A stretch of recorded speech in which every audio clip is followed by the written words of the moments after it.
unless you're listening to the live stream.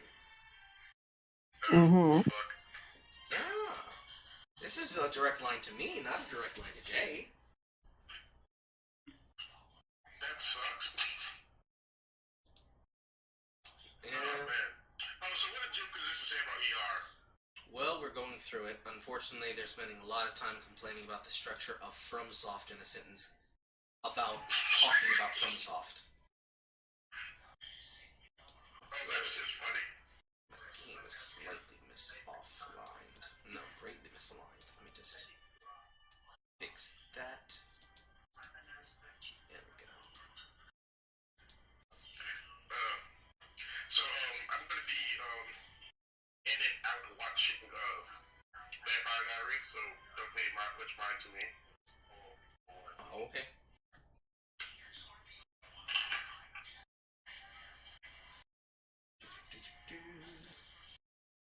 The general premise of Elden Ring is that there's a guy called the Loathsome Dung Eater, and that's the premise of Elden Ring. I think she's joking? I honestly can't tell. Is that bad? Have I become so permanently brain-fried from listening to dumbasses on the internet that I can no longer tell if they're trying to make an elongated joke? I'm scared, Jay. Hold me. The game is essentially Dark Souls writ large. Dark Souls expanded. I can actually agree with that. Gasp. I can definitely actually agree with that. It occurred to me after hour 90 that the majority of all of the problems that I had with the game was effectively the same problems I had with Dark Souls 1 through 3 in the places where it was not very well designed and needed more baking, as it were. I even fucking made a video going through one of the more annoying riddle dungeons and came to that realization that, yeah, it really is just Dark Souls with a horse. But the problem is that even though I could say it's Dark Souls with a horse, it's still a 9 out of 10, if not a 10 out of 10 game of the year. And that has to do with the experience that you choose to go in with. I chose to go in playing with a level 1 wretch, whereas some people went in with some of the character classes and then decided to do the most optimal thing ever, or just spent the majority of their time in the overworld figuring out where everything is so they can make their PvP builds, to playing the game multiple times, different build styles and different weapons, cosplaying. It is a take, and it's actually a good one. However, there's a sinister bit of this. I'm gonna let Jimmy Jam finish. With a more open format, a greater emphasis on exploration, and a heightened sense of variety in how one approaches in-game problems. Now, I've never been fond of the overall mainstream video game trend of pushing everything toward open-world design. I think in many cases, open-world games are arbitrarily so. For knocking on 10 years now, I've been a huge defender of linear experiences. A vast and, let's face it, ignorant portion of the video game industry treats a linear like a dirty word, whereas I think a single-track format lends itself better to tight direction and well-paced narrative. And let's face it, so many open-world games are copy-paste environments littered with nebulous busywork that leads to a game constituting 90% pure fluff. Elden Ring, however, is one of those rare cases where a shift to an open format actually really benefits the experience. I was skeptical at first, but opening up the tight, often corridor-esque environments of a typical Dark Souls game is stunningly successful. One of the appealing things of a typical From Software game is treading into the unknown, of stepping into a mysterious, often intimidatingly hostile environment, and rather than dilute that atmosphere, Elden Ring's open world only serves to enhance the sense of wonder. It's not exactly. There's actually so many ways that the problem of the world is not expanded upon that, and the easiest way for me to demonstrate that is just to show y'all. So, when you first see the world map, let me make sure I put this here, make this bigger. Boom, bada bing, bada pow. Not that one. This one. Filter. Big. Chroma key. So, real quick, the world map, for most people who have not actually played Elden Ring, is effectively a big-ass finger that, when you turn everything off... Please learn how to cut off the top of your browser. I took the filter off so that I could show it. Because I had it fucking cropped so that the video could play. It was a filter. That was the filter with it on, filter with it off. I can't show the whole map this way. Temporary, Jay! Okay, yes, I understand that. Goddamn! Let me do my job! So, game world. Big ass map, right? One zone, two zone, the Weeping Peninsula is third zone, fourth zone, fifth zone, technically sixth zone, but Mount Gelmir and the Atlas Plaza is technically all put together. And then you have the entire mountaintop, then you have the side of the mountaintop with the secret snowfield, spoilers, then you have the Fire Town of the Giants, the Secluded Tower, Linnell itself, the Elden Ring, and then the Linnell Capital after post-game, and then Farum Missoula. That is what the map looks like when you have everything off, and when you haven't discovered anything. This is what it looks like when you have everything on. It's a mess. And when you zoom in on the zones, and you look at them up close with what they have, this is the kind of map that players would have been vomiting about if the game had good user experience. Look at this shit. Look at all the shit that's on here, right? This is a lot of shit. Each of those skulls is a boss. A lot of those things there, those are items and weapons. This is the majority of the game. This is all the content that you need to be able to discover here. But you're supposed to discover this on your own. But the problem is that the amount of wonder doesn't really make sense with some of the things that you will be encountering. There's night guards that will show up randomly that you cannot be able to figure out what their spawning technique is until you realize that they're attacking you at night. You think, oh, so there's going to be just cavalries on the main road all the time? No, there will not be. It will literally be at random. It'll be random roads and random places and random things. And even if you could try to figure out where they are, now you have to try it all over the game world. That's tedious. It's the kind of tedious that you had to experience with Breath of the Wild. But where the fun of Breath of the Wild is, ooh, there's an enemy here, and if I wait till the next blood moon, if I mark it, they'll be in this exact spot, doing that exact thing, and I can be able to farm them. That does not exist in Elden Ring. And some of the things it is, with ingredient items, as it should be. But cracked pot items, ritual pot items, summoning items, the actual upgrade materials for weapons and spirit ashes, all of that shit you gotta have to go find, and finding it is not the biggest problem as it is keeping it, because now you have to get the runes to actually upgrade the weapons. And a lot of these zones are not balanced well. You stumble into a place that you feel like you should be, and suddenly you're getting your face blown the fuck off by a bullet sponge. There's a lot of them. There's a lot of zones that are like this, and not even the endgame ones. It's really not acceptable how much the design of exploration directly punishes you for going to a place without doing a thing the game wants you to do. And even when you do it, you still get the consequence that came from trying to explore in the first place. You want to go have fun, but the game's not letting you. It would be great if that was not the experience, but it is the experience. And the only thing that can fix that, realistically at this point now, is a patch. They have to start patching things. Because there's some shit that definitely was not playtested. We know for a fact that Radon was not playtested. They already patched them. We know for a fact that a lot of the Ashes of War in the game were not tested, and ultimately have a whole bunch of exploits have been left in. Deathblight exploit with the Fingerprint Maddening Shield and Flame's Fiery Sin, causing Deathblight Bleed exploit, causing the Fireblight Bleed exploit, causing the Frostbleed exploit. These things are not okay. They shouldn't be like this, but they are. They can get fixed over time. There are some people who've had this opinion. There are some people who've had the other opinion of a lot of shit that can be fixed, which is just the quirk of what happens when you take a concept and you go big with it. They haven't done the worst thing, which is to show the dog. So, there's that. But the best things that could be said about Elden Ring are also the worst consequences in its game design. And there's a lot of strong opinions you can have. I would say it's probably something to praise in the first 60 hours, but after hour 61, you're going to get tired of it. Adding as it does the potential for very real exploration. Still alive, are What we? has really helped this shift is I can't hear what you're watching. I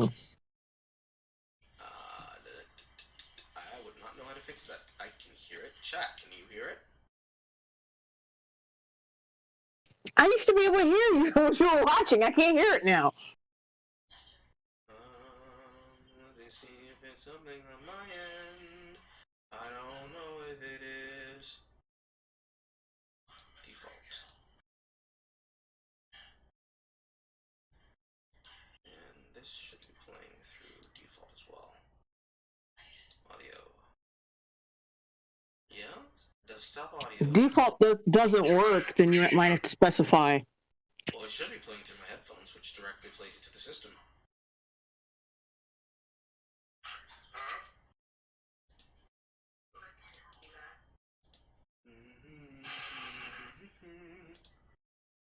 Compromise on level Can't hear design. it now. The expanded map has not Nope. been used as an Wait, were you trying to get heard through the stream? She through can't hear the space? video through Discord. Ah, son of a bitch. Let me see. No. It's not on my end because my volume's up. Okay, chat can hear me through the microphone, but chat, can you hear the video? environment, and rather than dilute that atmosphere, Elden Ring's open world only serves to enhance the sense Nothing. of wonder, adding as it does On Twitch. Say it again, Moon. We can hear the video on Twitch. Okay. They can hear it on Twitch. I have no idea what the problem is. Do you want me to put in a watch together for you, Jay? Sure, yeah.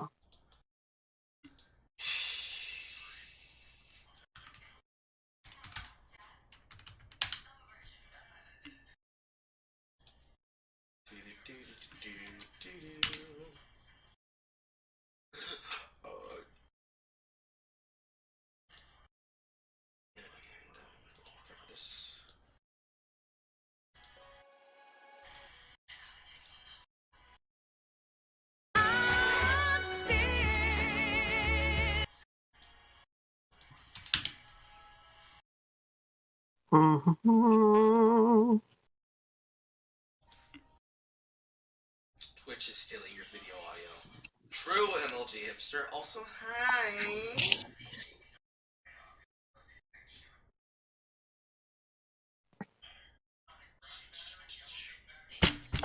Whenever you're ready, Jay. I'm ready. Okay. Where are we at? We were at 22, 23.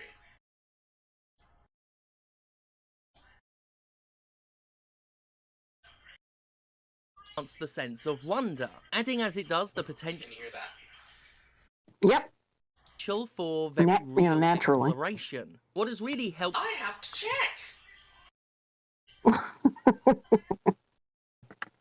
Beautiful.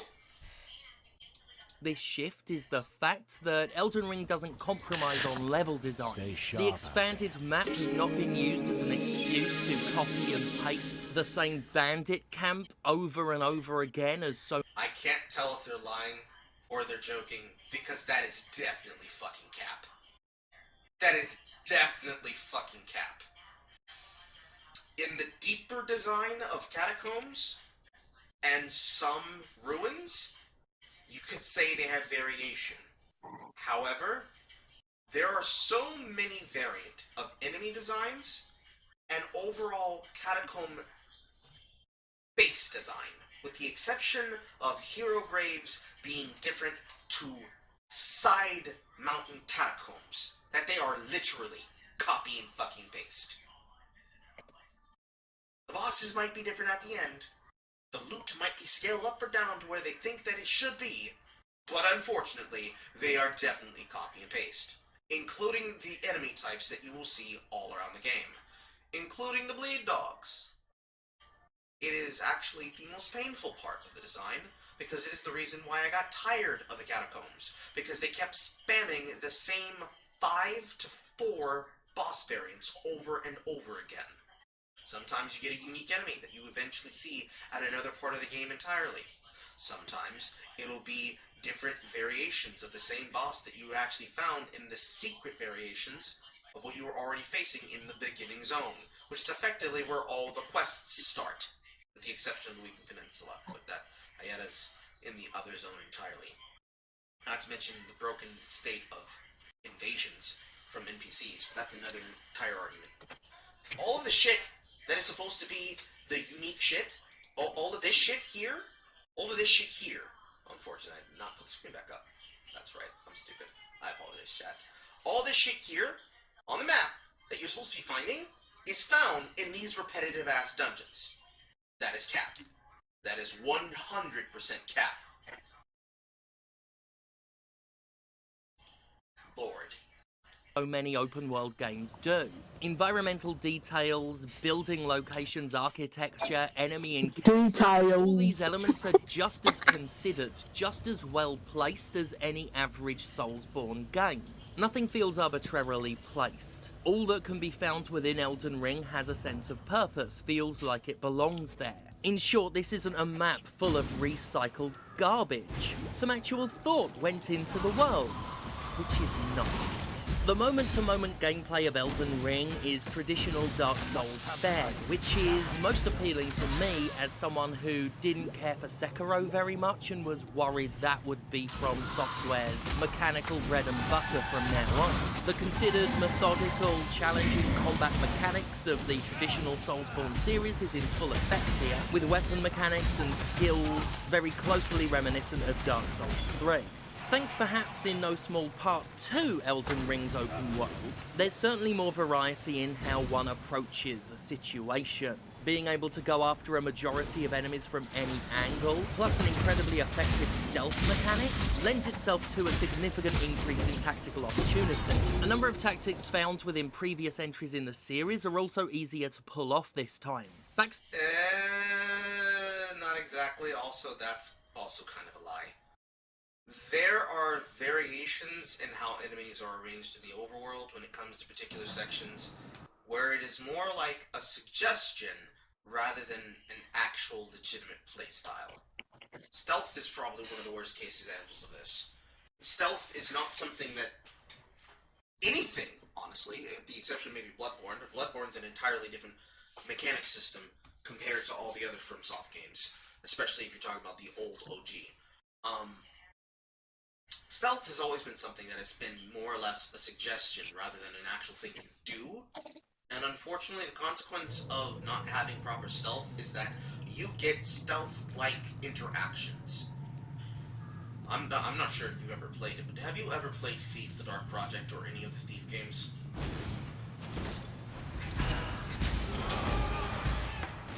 I'm gonna take that as an injury. Oh, you were actually asking? Yes. No, I haven't.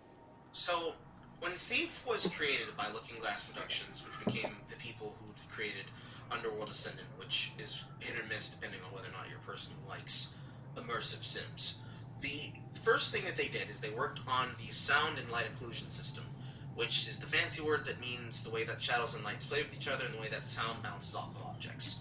The entire point being, you're a thief. The job of you going through effectively what is actually technically a walking sim, guys, but a really good walking sim, is you're going through the story of Garrett, and you're experiencing the story through pulling off the capers and the heists. That would not be effective if the stealth was not stealthing. So, you need to have the light system be functional. You need it to function so that I know when I'm hitting and when I'm not. You need... Make sure I fix that. That is not slow enough of chroma key. A little bit more. There we you need to make sure that the actual overall game is held together with every single piece working as it's supposed to be, and more importantly, that you can rely on it as being as rigid as binary. This is not the case with Dark Souls. It has never been. It has never been the case with any game in the franchise. And stealth is probably the biggest problem with it, because in this game, as compared to other ones, some enemies just are staring you. They're just staring at you, dead ass. Like the meme of Attack on Titan, just airing Jaeger in your fucking face at all times. Just in your face, like, hello, how you doing? Who the fuck is watching a Twilight movie in your house? My mother. Oh my god. Because I heard that shit, even though we were talking, I heard that long, droning fucking music. Like, oh my god. She needs her time of us. She needs her time of us. She needs them. But, every single person who's played Elden Ring so far knows what it feels like when you went to Stormvale, and every single time you're trying to round a corner, or you're trying to get away from enemies, they're just staring at you, in your face. Immediately, once you leave the Grace, they're just right there. This happens in so many places in the game, I stopped counting how many times it happens, and I just started running through rooms. Because I'd rather trigger their spawn, so I can just pull them to another zone and fight them, than having to try and tiptoe around them. Because as much as I'd like to tiptoe with my Jordans, I just can't. There's too much shit. Between imps and skeletons having the effectively same reaction, which is get the fuck off my screen, to random boss and non-boss enemy types just appearing in the foreground. Surprising rune bears that are disguised as other things, which are some of the only ways that you're actually able to get additional larval tiers, and all the shit in between. A lot of the things that are supposed to be stealth-like are only accepted to be stealth-like in the areas where it's acceptable. One of these sections is the first grace in front of Stormvale Castle. Before you actually go up the hill, when you're in the vicinity of Stormhill, where you would eventually go to the War Master's shack and fight your first Bellbearing Hunter, you can avoid that section and just take this spring up near the Focal Blossom Field, go past the trolls, and jump down and run past all of those soldiers in the east side.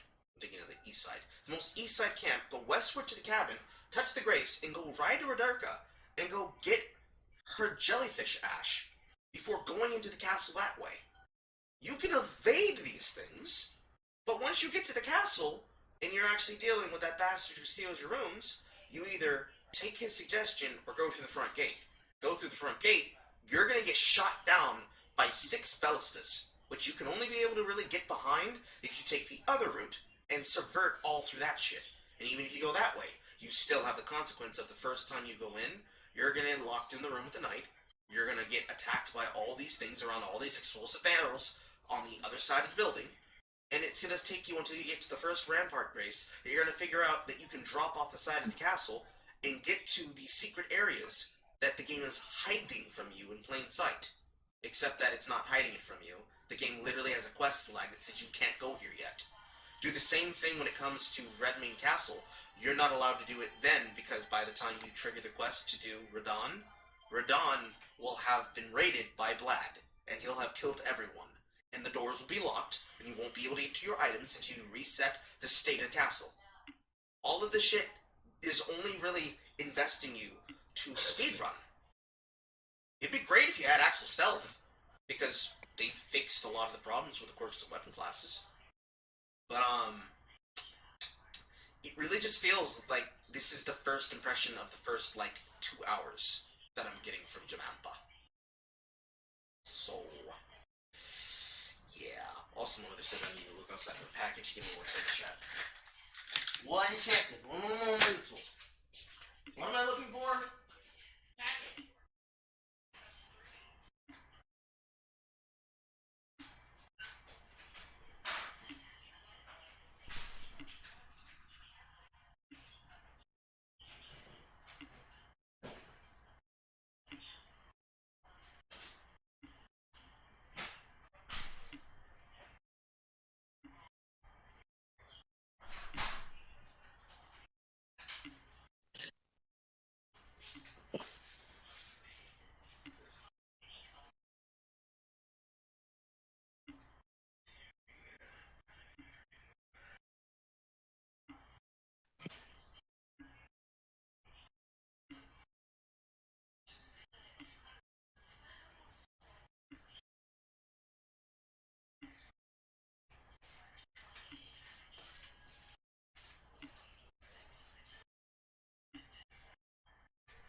So, to recap before we start, some things are really copy and pasted.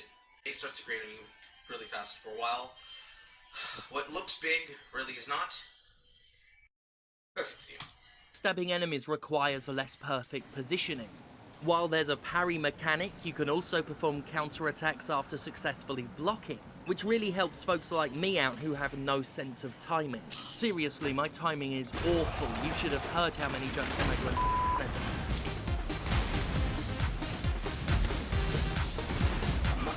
It's also easier to just not, if you so choose. Bosses are of course required combat, but a vast majority of enemy encounters you could skirt entirely if you so designed. Combat controls are easier, more accessible, you get a neat jump attack that's really easy to pull off. The suite of options available to the player are far more clearly explained, leading to a significantly less obtuse game to get into. And the game's even considerate enough to give you the option to summon help fairly early on. Now when I'm talking about summoning help, I'm not just talking about online co-op, though that remains an option. Throughout the course of one's adventure, you will be able to collect and summon a variety of monsters, from wolves to skeletons to an adorable jellyfish. You can temporarily call creatures to your aid who are distracting enemies as well as dealing some damage. The locations in which you can summon are limited and not particularly well explained, but their help is invaluable. And it's just really fun to collect these monsters and send them out into battle like some sort of eldritch Pokemon, or at least more eldritch than the average Pokemon game already is. Combined with the ability to summon traditional online co-op help from human players, Elden Ring's quality of life improvements makes it the most accessible FromSoft game to date. So one of the things that's not mentioned there is that the first problem with Spirit Ashes, if there's ever any problems, Spirit Ashes are all around the game world. You are only given an option of starting with one as your keepsake if you choose it from game start, otherwise you have to go find all of the ones that you want. Outside of like maybe two that I remember from memory, the Imp puzzle at the Albaneric Tower, and the Jellyfish puzzle at the Stargazer Ruins.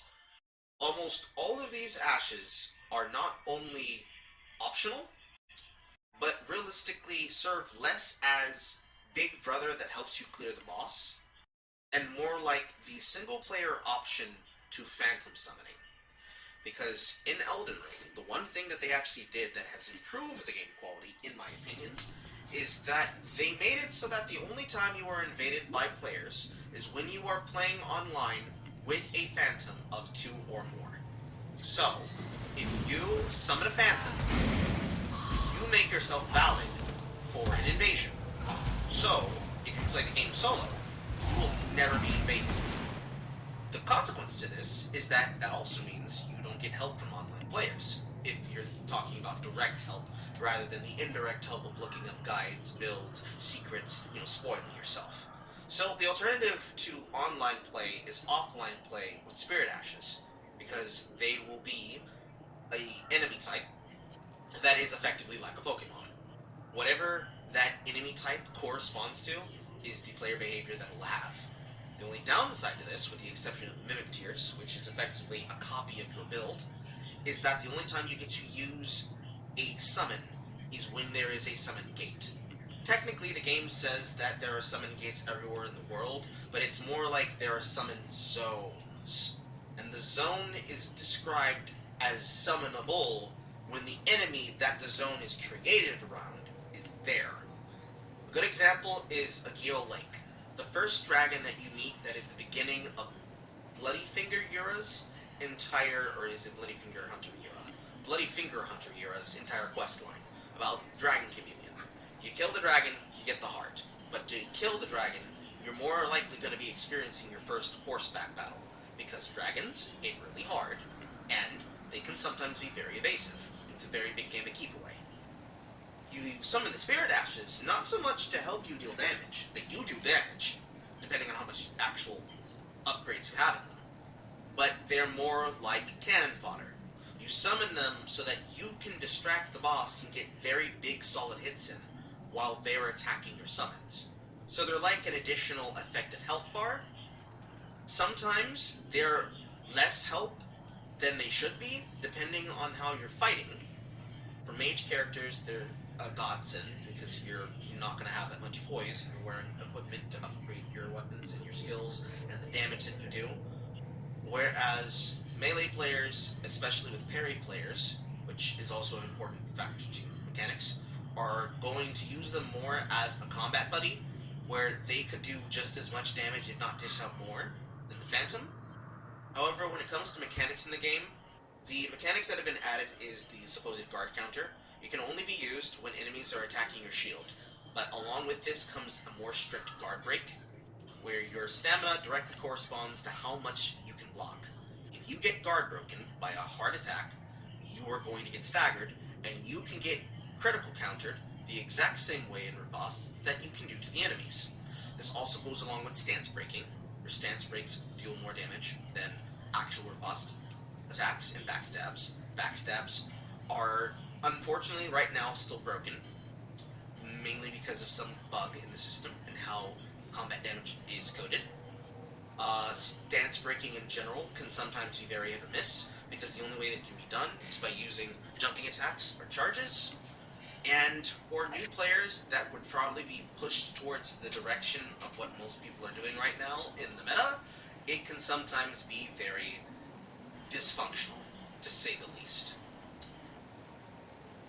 That, and also parrying as a thing, is actually dependent upon the kind of shield you have. That's that too. Those are important quirks. Because if you're playing through the game and you're playing a certain class that would excel at riposting, for example, like the assassins that use daggers, you're not going to get the same outlook as a person who's going through the game trying to tank the world. It can be done, but you're not going to like yourself at the end of it, especially if you're just going off of guides.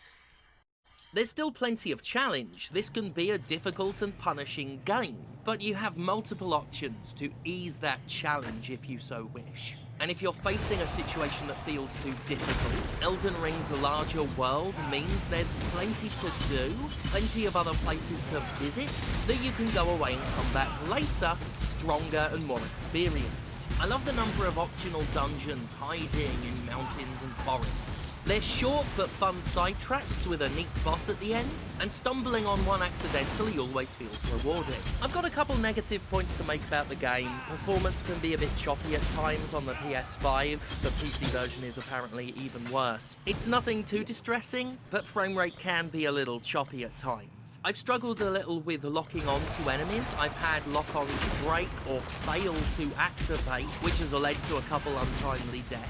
Plus, as a point of personal whining, I am irritated by the amount of deceptive range quite a lot of enemies have. There are many attacks that can hit you from a distance that you're just not expecting. But then again, I've never played a video game in my life, so what do I know? Elden Ring is visually inspiring. I love the expansive fields and mountains and woods. I particularly enjoy how sunlight filters through the environment. And while Elden Ring features plenty of From Software's trademark bleakness, it's far less of a dead world this time around. There's lots of greenery, a richer colour palette, and the prevalence of wildlife, as well as some monster types that simply don't want to fight you, lend a sense of vibrancy, a sense of life. You're not traversing the kind of fallen husk typical of your average Dark Souls. Goes without saying that the music's fucking hot too. There's just so much to get into with Elden Ring. There's a huge variety of weapons. It's so much easier to customize said weapons. You can add or remove skills and attributes at will. There's a cute crafting system, so you can add all sorts of items to your repertoire and be far less wary of— Oh, come on, let him use his boat. Is limited as compared to the average Soulful. I'm not yet sure if Elden Ring will supplant Bloodborne in terms of my personal regard and ranking, but I have a feeling it might. Elden Ring is just pure quality through and through. Certainly the most playable of From Software's games. Beautifully designed, mechanically, environmentally, and aesthetically. A wonderful example of how to adapt gameplay for an open-world format without compromising the structure of your gameplay. Demonstrating that so many repetitive, self-cannibalizing open-world games are hack jobs. Jobs performed by hacks, hack developers. From didn't take the square footage of a large map as an excuse to cut corners and give the player chores instead of enrichment. Elden Ring is simply fucking good. Fucking great. Terrific. In fact, I want it. I love it. I need to be done producing this video so I can go back to it. Thank you. So I'm going to stop now. Bye. Dung eater. Lovely. Now, let's run that shit back. Why? No, I'm saying we're going to go to the second video. Oh. Why? That's the point, Jay. Well, like, what's wrong with the second video? We're going to find out. Oh. Like, we're getting a more or less positive review, right? Mm-hmm. Dark Souls, the games that aren't Dark Souls. I see the title now. I see what we're up against. Like, the implication here, from what we just listened to, is A, it's a Dark Souls game that's not like Dark Souls. The point about Dark Souls was not, it's a game about challenge, it's a game about contrast. Dark Souls 1 wasn't just about punishing the player for choosing to pick up the game. You press the start menu, and you immediately get killed, and it says, you died. Even though that's a meme that people have run around with. It's supposed to be the contrary between, here's a dead and dying world, but also here's a man who wants to see the sunlight. The characters make up the thing that makes Dark Souls, and that's contrast. In all things, contrast. It's one of the things that Jimquisition just said. It's not like other Dark Souls games where the world's blurry. It's filled with lush flora and fauna. Or, to put that in the more concrete method, this giant world has multiple kinds of vistas. This lags so bad when you have all these on, my god. The game has multiple vistas that compare and contrast against each other. You have the forests of Limgrave and the Weeping Peninsula. You have the Scarlet Rot that infests the entirety of Caelid. You have Liurnia of the Lakes and its composition and its contrasting from the secret peninsula that Brownie takes you in, part of her quest line. You have the differences between the upper side and the lower side on both ends of Liurnia, from the Carrion Manor to Rylcaria Academy itself and all of the glintstone magic, and then eventually learning about all of the cosmic kinds of magic that exist in the area, and then immediately met with the first mountain face climb, going into Atlas Plaza. And if you went up the intended way, going with the medallion, coming to this large, grandiose place that is going to invite you to run straight to the capital. Or, if you go up the secret method and actually come up the elevator through Atlas Plaza and arrive at the abandoned grave, are immediately welcomed with a dragon in your face, throwing lightning at you. To the area of the Shaded Castle, to Mount Gelmir, to the remainder of Atlas Plaza, to the immediate range of the forest to its north, filled with putrid Death Eaters, to the windmill village of the God Skin Eaters, and eventually the Holy Capital itself, the mountaintop of the gods, both the hidden section and the unhidden section, and then eventually the comparative difference between all of that from crumbling Azula, and the fact that it's a literal floating sky palace that you've been seeing the pieces all around the world show in front of you. This is, in terms of design, the biggest FromSoft game ever that encapsulates all of the pieces that every other game has, with some of the features that every other game had. You have combat systems that have been inspired and taken from in part, but not in full, from games like Sekiro. You have, at least in the form of a rune, the kind of quick, fast combat, and even health restoring mechanic, with said Great Rune in question, of Bloodborne. You have the lore and the world building of Dark Souls 1 through 3, and now you have an open world design that doesn't just lock you onto rails that says you can go here or here, but you still have to go here, even though it still does have that linear design, that fashion. There are linear bosses that you will have to beat that are required in order for you to do other things, especially in terms of storylines, which control the endings. But for everything else that is not recommended, let alone required, which basically means outside of killing Godric, then killing Morgott, then killing Morgott, and then traveling to the mountaintop of the giants, and then going to Crumbling Fazula, and then eventually after going to Crumbling Fazula, going through the Ashen Capital variation, fighting Godfrey, and then finishing the game with Radigan and the Elden Beast. Everything else here is optional. So the more that you experience the game, as you naturally explore everything and try to find all the things you want to use, the more fun you're going to get from learning how the systems and the quirks and the designs work. And that's just from the single-player experience. That's not even involving hunting people. It's not involving going in as a hunter for invasions. It's not involving both storylines that involve users fighting other Tarnished.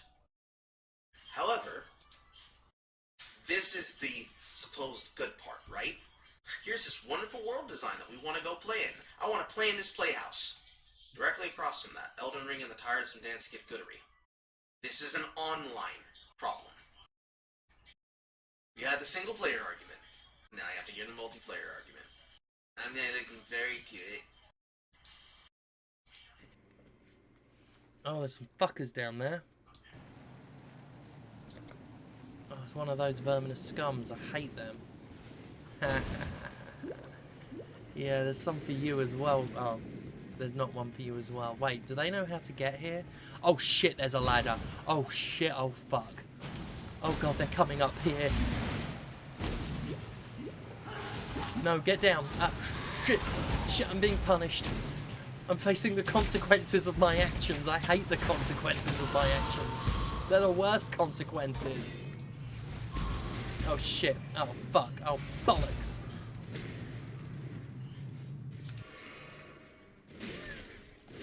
Oh no. There was a ladder. It's actually a really great thing to actually begin the point that I was just making too. So, Elden Ring and the Tiresome Dance of Get Goodery. Get Good is the exclamation of a person who has experienced Dark Souls, who says, man, wouldn't it be great if people online didn't ruin your fun by telling you that you're shit at the game? When in reality, consequences directly come from actions. One of the things that makes game design great is that you do something in a game world, because effectively a lot of Elden Ring is a sandbox, and in this game world, when you take an action, there is a reaction. This is part of the game systems I was just talking about, like stealth. Enemies track your sounds in the game. They also track sounds around them. They also track sounds and actions that come from you. If you're far enough away on the map when you hit somebody with an object, they're going to look around for you in their area. If they don't find you, they go back to their original starting position, and you can do it again. However, Oh, there's some fuckers down there. if you end up doing... Just mute this for a second. If you end up doing what Jimquisition did, this is obviously inside of Stormvale Castle. If you do what Jim did, and you don't explore your surroundings, you can bite off more than you can chew, because you don't one-tap them. So, when the enemies regrettably come to fight you, you're going to have to deal with the fact that you have to engage them the way you chose to. If the fireball had actually done enough damage to kill the follower with the knight, she would only have to fight the knight, rather than fight the knight and him. Because of the action of not killing them thoroughly, and not having a follow-up to knowing that A, there's a ladder, and B, they're going to need to follow up to kill them on the ladder, because enemies take fall damage too. She's now fighting 2v1. They didn't gauge the situation or the danger. They didn't figure how much damage they could actually do at the same time. Instead of trying to sneak up on them at the roof, she could have dropped at the bottom, through the open window that is on that church veil. Talk to Roger, maybe grab some sorceries and incantations from him. You only sell sorceries, but could have grabbed some sorceries, put them on the bar, go back up, re-explore again, drop down again, and find out they were there. Maybe even take a suicide run through the capital. Maybe go blitzkrieg, or even better, run past them entirely. You're not locked into decisions that you make, but panic ensues. And so, when panic sets in, you end up trying to fight your enemy, and you get overwhelmed because you didn't think things through. This is normal. This is normal. Getting punished for making bad decisions, and the game telling you, try again better next time, is part of getting good. Getting good isn't just, you suck at the game. It's, why are you complaining? You did that. Nobody told you to do that. You did that. That's your fault. Do better next time. The voice in the back of your head that says, I know, is supposed to be you telling yourself, yeah, I bit off more than I can chew. Or you bargaining with yourself as you die and you're like, well, how does that hit me? And just having to accept that it just happened. All of that's normal. So whatever else comes after this, now that we understand what getting good is, let's see what they have to say.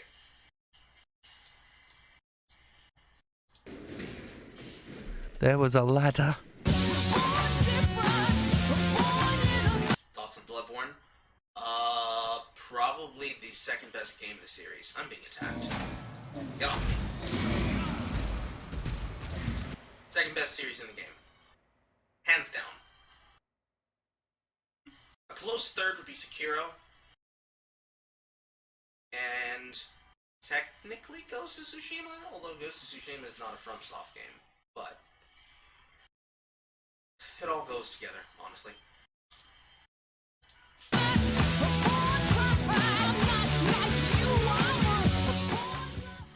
Elden Ring has been released, and with it has come a flurry of I just realized this is the first time that I've looked at Jamantha since their sex change. I don't care. discourse. But the only real point in this discussion to be acknowledged is that I'm a better Elden Ring player than you. And I'm going to stake my entire identity on that. I might not be better at playing the game, but I'm better at enjoying the game than you, than all of you, really. 1v1 me as we discuss the themes, bruh. I think that's all that really needs to be acknowledged, but I get paid to make videos, so I can't just go, so I suppose we better talk about video games instead of playing them. You know, I'm not one for the just shut up and play fucking video games rhetoric. I do, in fact, find it quite tasteless and borderline offensive at times. I'm often told to just shut up and play video games when I dare to talk about industry abuse, or examine game industry trends through a mildly political lens, or when I talk about social issues on my social media. The just play games attitude prevalent in the online gaming community is intellectually lazy, philosophically cowardly, and typifies aggressively apathetic centrism that one finds embodied by the privileged entitlement of a class of nerds that has never had to think about a real problem in their lifetime. Well, that explains that, doesn't it? Oh my god. Woo! Shit! It takes so bad you need to have padding before you go in. Fuck me.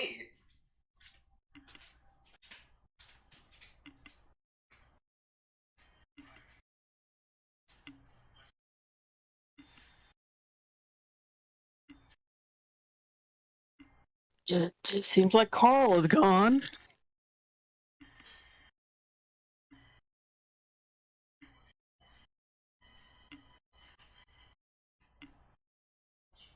Carly, where'd you go?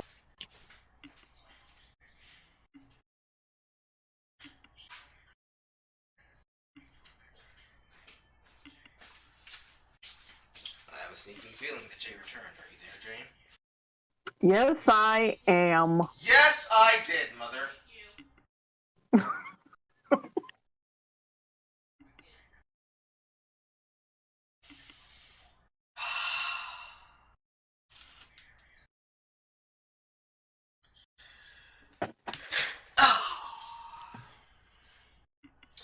Man, this take is about to be so fucking annoying. Oh my god. I'm assuming you did not hear what the video just said. No, because I was I'll gone. play it for you again. So, we open up with Jamantha. That's so fun for me to say. So we open up with Jamantha getting their ass whooped because they bit off more than they could fucking chew. Right? This is what she follows up with. There was a ladder.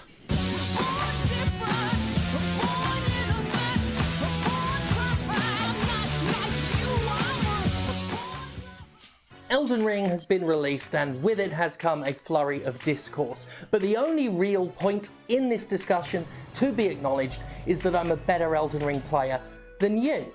So they open up their monologue with the idea of the opposite of what I just explained with GitGuddery is. So you're familiar with words are hard, Carl. You're familiar with what GitGud means, right? Mhm. So the problem with GitGud is that there are two camps of GittingGud. You could say that it's the let's call it the Internet Anonymous camp and the Carl camp, since you physically watched me play Elden Ring, right? Mhm. You've heard me yell at myself saying, "What the fuck are you doing, Carl?" Yes. That's me telling myself to get good. Yes. And then when people compare you yelling at yourself saying, "Oh man, I'm doing really goofy shit, I should really play better," you have the online weirdo that would say, "Come on, bro, that's so fucking easy, I can do it in my fucking sleep, come on, bro." You know, they just turn into Muscle Man, you know? Also, Yeah. I just realized I can do Muscle Man's voice. I'm gonna make so many TikToks. Anyways. The difference between the internet idiot telling you get good and you being told by your friends or yourself to get good is that you have the investment, right? And understanding the difference between yourself saying get good and everyone else saying get good is that when you start to say that everyone else is negative and you are positive, especially when you have the responsibility as the one making the video to try to tell both sides of the story, and you start off with showing yourself failing at something that you did yourself, and then the immediate contrapose to trying to make satire by alluding to the joke, you're already poisoning the well. Because this statement is immediately followed by the rest of this statement. And I'm going to stake my entire identity on that. I might not be better at playing the game, but I'm better at enjoying the game than all of you, really. 1v1 me as we discuss the themes. I think that's all that really needs to be acknowledged, but I get paid to make videos, so I can't just go, so I suppose we better talk about video games instead of playing them. You know, I'm not one for the just shut up and play fucking video games rhetoric. I do, in fact, find it quite tasteless and borderline offensive at times. I'm often told to just shut up and play video games when I dare to talk about industry abuse, or examine game industry trends through a mildly political lens, or when I talk about social issues on my social media. The just play games attitude prevalent in the online gaming community is intellectually lazy, philosophically cowardly, and typifies aggressively apathetic centrism that one finds embodied by the privileged entitlement of a class of nerds that has never had to think about a real problem in their lifetime. So, It's much better to adopt problems by becoming a woman. You know what I mean? Because you got nothing going on. Whatever. We're gonna get past that. where do I fucking begin? Where should I begin? Intellectually lazy, emotionally deprived, intellectually cowardly. Is it intellectual cowardice, Jay, to be a person who writes in an industry of game developers and game journalists and refuse to out the game developers that you know for years on end have been making a mockery of sexual wellness, sexual virility, and more importantly, consent as they rampage throughout their industry offices, treating the women in the cubicles like whores on a stage? I would say yeah. Fellas, do you think that it is morally cowardice to be a company like Activision Blizzard and Riot that in the same breath you say gay, you're doing business deals overseas in the UAE and trying to set up multinational, conglomerate, diversified cities that if any of your game members of your demographics were to travel to, get a spit is hard. They'll get a free lesson on gravity from Sadiq. Do you think that it is smart to say to the same people that for years have been playing video games and staying to themselves and creating an entire community and culture around challenge, difficulty, and overcoming said things, to tell them that when you intercede into their space, for absolutely no other reason than because it's your job, Jamantha, when you intercede in their space and you proceed to talk about shit that isn't video games or having fun playing video games, and the lightest critique you get is, yes, that's all important and good, but, like, can you get to the games, please? Do you think that it's smart to then accuse those people of the things that you are supposedly leading the track on? I would say no. And yes and no. Respectively. To attack the very audience that makes your career possible, and to accuse them of not caring, when the problem isn't that they don't care, it's that it's not the right place and it's not the right time, and they most certainly aren't the people to tell it, is disrespectful, insulting, and is very entitled. Entitled to the position that you may have earned or built, but worse off, entitled to the position that you think you hold in culture. I don't go to you for my takes. You're not my fucking priest. And if you were, you would not be able to sit in the booth when it comes time for confession, because you'd have to take the seat first, baby. Everybody would, starting with Grayson Schreier, and then working its way up to Bobby Goblin Coating. Because unfortunately, you cannot blame me for the shit that you are doing. I'm not the person who got groomed by Casey Explosion. Okay? Okay. Alright. Moving on. All that said, if hardcore From Software fans could just shut the fuck up and play video games, I think I'd enjoy that very, very much. Let me specify. I don't know about you, but I played the video game mostly offline. I did exactly that. I even reinforced myself to shut the fuck up and get through it. And I did. And it was fun. 150? Damn, my foil took long. 150 hours of it. It was great. I didn't involve myself in the shit. I kept myself away from it, and even when I upvoted and retweeted tweets that were basically spoilers, I wasn't looking at what I was posting. I was just forgetting. The immediate second I clicked send. None of this shit is a problem for a person who wants it to not be a problem. For people who want it to be a problem, it is. You know who it's a problem for? People who are centering their entire takes around what they think FromSoft is. The only way you can think that GitGoodery has ever been somebody coming in and having an annoying fucking take is because the very same people that you think you're defending are the same people you're talking about. It's those people. It's not the actual fans. It's the fake fans that want to come in and want to try the thing because they see that everybody's talking about it and that it's trending. So they come in and they watch it and they think, "Ooh, I can do that too," but they don't actually get it because they never enjoyed it. They weren't there when it started, and even if they weren't there when it started, they didn't care to become a part of it. They wanted to profiteer off of it, like everything else. And what they saw and knew was superficial was the only thing they took in. And the only thing they took in was being told, hey, if I'm an annoying prick to everybody else, that means I'm doing good, right? Right? Wrong. Stop calling everybody the same thing. We are not the same. We don't go together. You don't sit with us.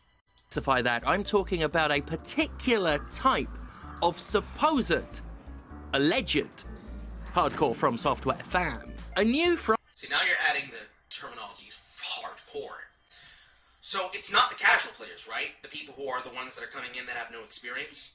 It's not the seasoned veterans or retired veterans that might have picked up other games and left. No, it's this particular specific kind of person. It's the person that you decided is the one you can attack. Except that this person you're describing isn't a person. It's an archetype. It's not a person. It's the silhouette of an outline. Show the tweets. Show the interactions. Show the users. I'll condemn them myself. But that's not what you're talking about now, is it? From Software game has been unleashed upon the world, and with it has come the same tiresome, dreary, circular discourse that occurs whenever FromSoft offers up its particular blend of challenge, depth, beautiful bleakness, and obfuscating lore. As per the usual, is that the same thing as when we get the exact same walking sim game presented as breaking new ground, but it's actually just the same tripe bullshit as everything else in the marketplace? Is it exactly like the same shit that we get any other time?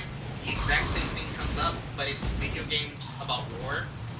Or the video game takes from game developers and also journalists about that very same war? Is it like that?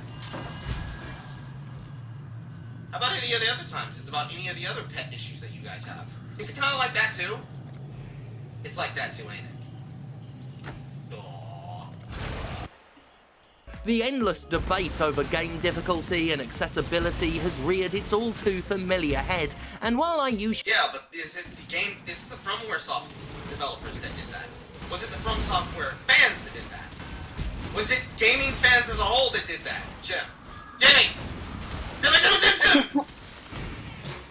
I think someone's lying here! I think it's you!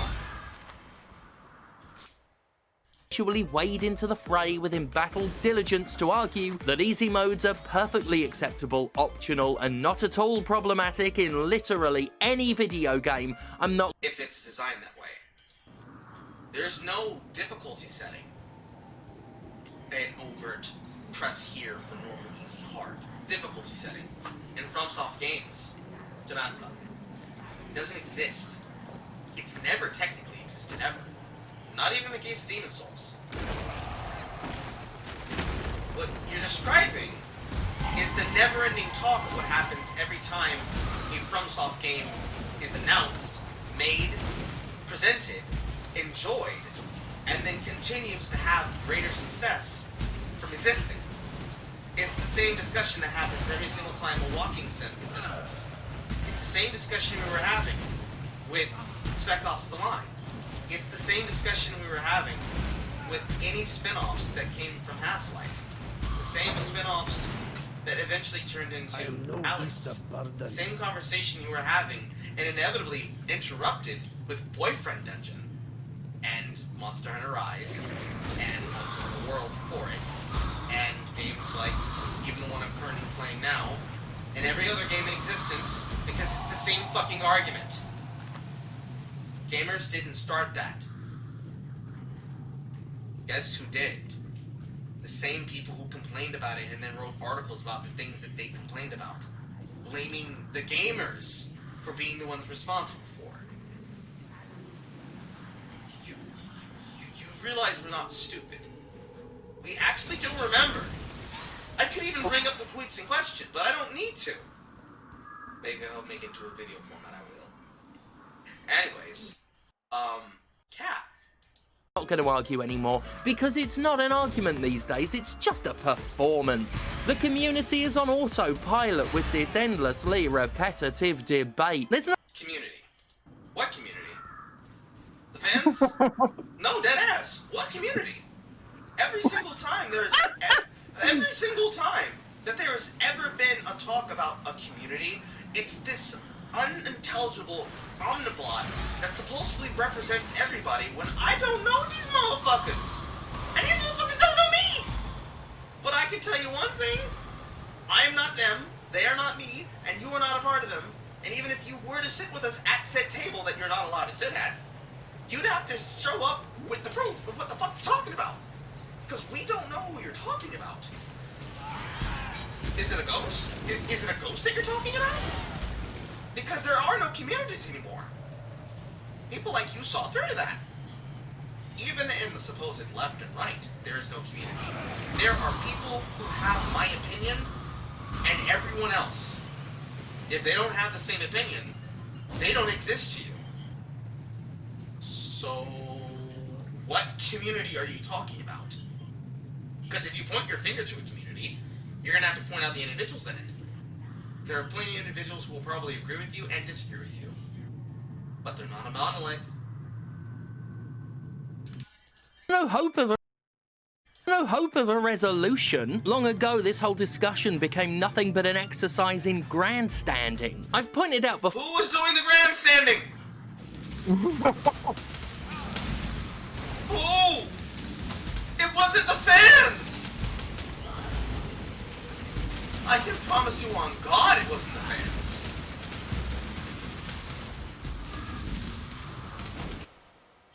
That for all my show gets accused of repeating points, which it does, yes, actual gamer discourse is itself perpetually recycled garbage. The same tiny handful of debates repeating themselves over and over. Who's having the debates? Who's writing the articles that are referencing the situations that are created by the same people who are being paid by the companies to create the drama to have something to talk about? We're gonna find the connection. I promise you, Jimqusition, we're gonna find the connection, and we're gonna hold those bastards accountable. Don't be surprised if your name's next to them, though. Over again. Stupid and insignificant controversies surrounding review scores. Whether or not a game is too woke for daring to have women and queers in it. The gatekeeping aversion to accessibility in protest of the mythical casualization of video games. And, that's it, isn't it? Greg, are there any more things that the gamers care about? That pretty much is all the full-time hardcores who've made their entire identity. Alright, so you're still targeting the hardcores, so I'll finish that sentence for you. You have the normification of game design, which also is the same thing that I've been posting examples of from a developer of none other than fucking Apex Legends, one of their supposed writers that are responsible for writing, the non-existent writing in the video game about VR and kill people, saying that, man, I can't make myself in this video game, and because of that, the game is bad. I must cure this. Or how about the non-stop takes about how I can't make my video game character in a game that's all about the challenge and not about the character design? Even though that same character design you're complaining about is something that you wouldn't be able to see underneath the armor they're wearing. Maybe you know it's there, I suppose. I thought the normification of video games, you mean every single Western game developer demanding that their game design techniques be the same across the entire industry, which is what led to the embarrassment that just happened to Ubisoft? You mean that one? That one? That one. The one that we're still memeing about them on. The one that made them go private for. Those super proud takes that they super really understood and had. You're talking about those ones, right? Mm-hmm. What about the streamers? What about the e-girls? What about the representatives of companies and the supposed members of Twitch themselves? What about those takes coming from them and them being embarrassed because we have real-time examples of them sucking at the very things they claim they understand and know? Are those ones also included? Oh no, I guess they're not. They're not based. They're not example. They're not supposed to be accepted and allowed. So which ones are you talking about? Because I have a whole bunch of them that I can reference, but we don't take them seriously. So, like, what are you at? What are you doing? What's good about them? Do you want to have that conversation? Do you really want to have the conversation? I don't think you really want to have the conversation. Especially not when it comes to hardcores. Because hardcore gamers are not saying these things. You know what they're doing? Jake, take a guess what a hardcore gamer is doing right now. Playing a fucking game. Absolutely! Gaming give a shit about, right? I don't know, maybe not. I don't particularly care anymore. Maybe I left a few more regurgitated topics off the list, but it won't have been many. God, just Just fuck traditional gamer TM discourse. It's just so fucking puerile. And I've been doing this job for over 10 years and nothing... Oh, it's been puerile for 10 years? Deadass! You know, I remember this really great saying that I heard from people who told me that I don't know what the fuck I'm talking about, despite going to school for game design and coming away with at least a trade school level degree. Jay, have you ever heard someone say that if all the variables in a situation are different except for you and they all go the same way, that the variable that isn't changing is you, and that might be something to look into? Have you ever heard that? Yeah. Yeah. You might want to get onto that, like, immediately, before another employee gets raped or talked to at their desk as though they're a piece of meat. Things have been resolved. Nothing has changed. Why did I respond to Jason? Well, that's not true. Some things have changed. Also, let's read this tweet together, chat. If you plan on playing Elden Ring, here's a big tip. Have a journal, or my version, a text edit file. You can put markers on the map, but there is no quest log or NPC appendix, and you'll find it very helpful to keep track of what's there and who wants what. Speaking as someone with memory issues and ADHD, do this. Any person who plays the game, you know that the system already exists because there's markers. You get 5 halcyon markers around the map that you're able to put on the map and physically see as a giant beacon of light from the sky that directs you to the point that you pointed at, even if you're looking at pure darkness. You also have traditional proper markers, which are Breath of the Wild design, that allows you to remind yourself of where these things are. This is actually something that was addressed within the first few patches that came with the Ash of War nerfs, where you now get to see where NPCs are and where and what and who they're connected to. So, if Kenneth Hott and Navarra Lowe, for example, are in the same place, namely at Stonevale Castle at the end of their quest line, it will tell you that they're physically standing there. You might have to update the storyline so that you can see it, which means resting at a bonfire, but that literally exists now. It works the same way for merchants. It works for every single individual person, including people who are supposed to be included in the outer world, not at the Table of Grace. The Table of Grace is different. But it works like that for all of the NPCs now. So, that is actually a good thing that happened. Do you think that's something that Jim is about to complain about? Or that... Probably. Or, excuse me, Stephanie... Oh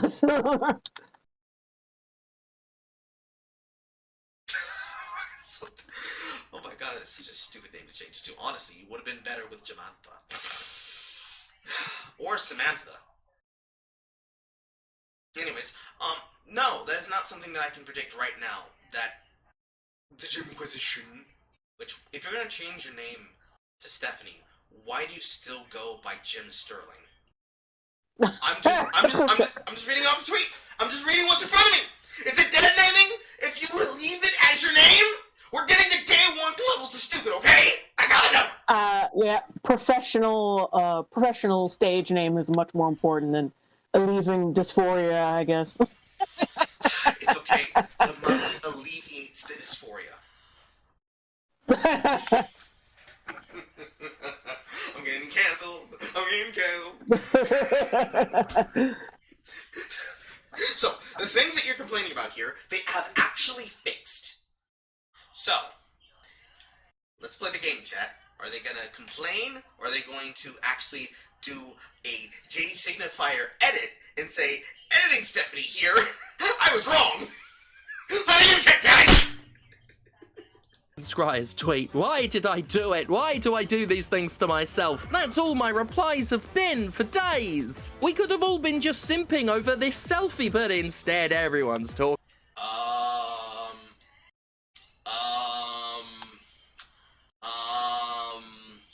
I'm a pass. Jay, you feel any simpery happening here?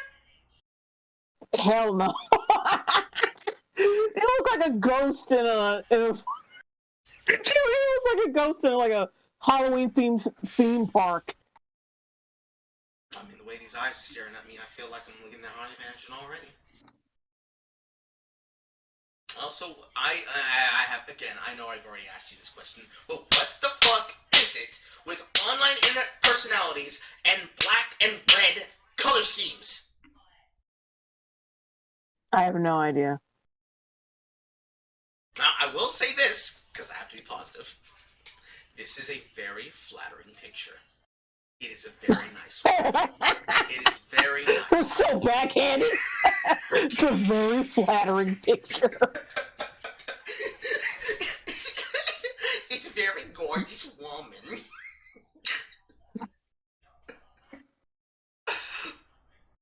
This is a very gorgeous picture. Acceptable. Very passing. A #1. However, what the fuck does your video game takes and your pictures have to do with arguments you don't have to involve yourself with on Twitter.com?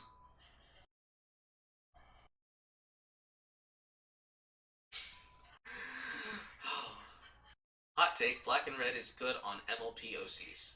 Cool. My Little Pony, My Little Pony. Talking about whether you need a notebook for Elden Ring. So you're wearing a fucking collar in this. I just realized that. She's wearing a collar. You probably wouldn't have noticed it if you weren't looking at the hair. This is what happens when you become a member of the left. You think you're free and BAM! Enslavement. Except it's not to, white slave owners picking cotton. It's to, the trans e-girls harvesting HRT. It's unfortunate. It's unfortunate. We could have all been just simping over this selfie, but instead everyone's talking about whether you need a notebook for Elden Ring. Need? Could want? I mean, I sometimes occasionally use 1 to 2 notebooks when I need to take notes. Especially when there's details here that I have to know. But also, you agreed with him! How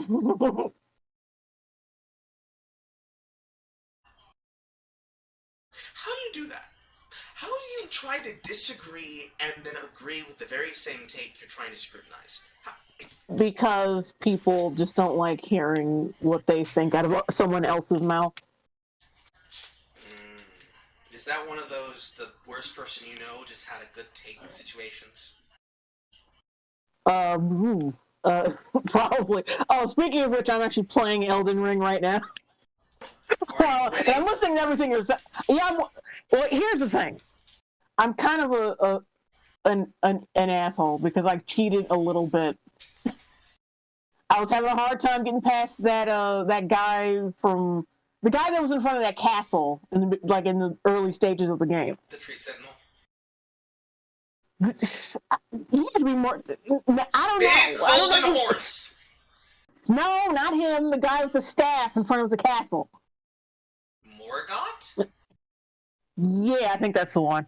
I was having problems, and I got a trainer, and I stooped myself up to beat him, and then I turned it off afterwards. But I've been doing pretty good so far, after beating him. I'll make a get good out of you yet, Missy. I am! I've been playing, and like I said, I'm losing. I'm fucking with you. I know, but I'm just saying. I've got. Ooh, now I'm seeing a giant lobster in front of me. Yeah, there's a bunch of them. Oh Jesus! Let me get my my wand out for this. I have a dirty mind. Anyways, moving on. Did I do it? Why do I do these things to myself? Talking about whether you need a notebook for Elden Ring. I shouldn't have done it. I do it to myself. Anyway, Elden Ring. It's a very good game. While we're on the topic, it's quite forgiving by Soulsborne standards, but given the series' penchant for punishing its players' mistakes, that's not saying too much. Punishing the player's mistakes in the context of blank. That's the part of the sentence that you'd left out. Punishing players for the failure to learn. first thing that you should be doing, if you are a person who wants to learn what enemies actually do, you're not just mashing buttons to hope that you live with literally fucking... What do you have in this? Is this your footage?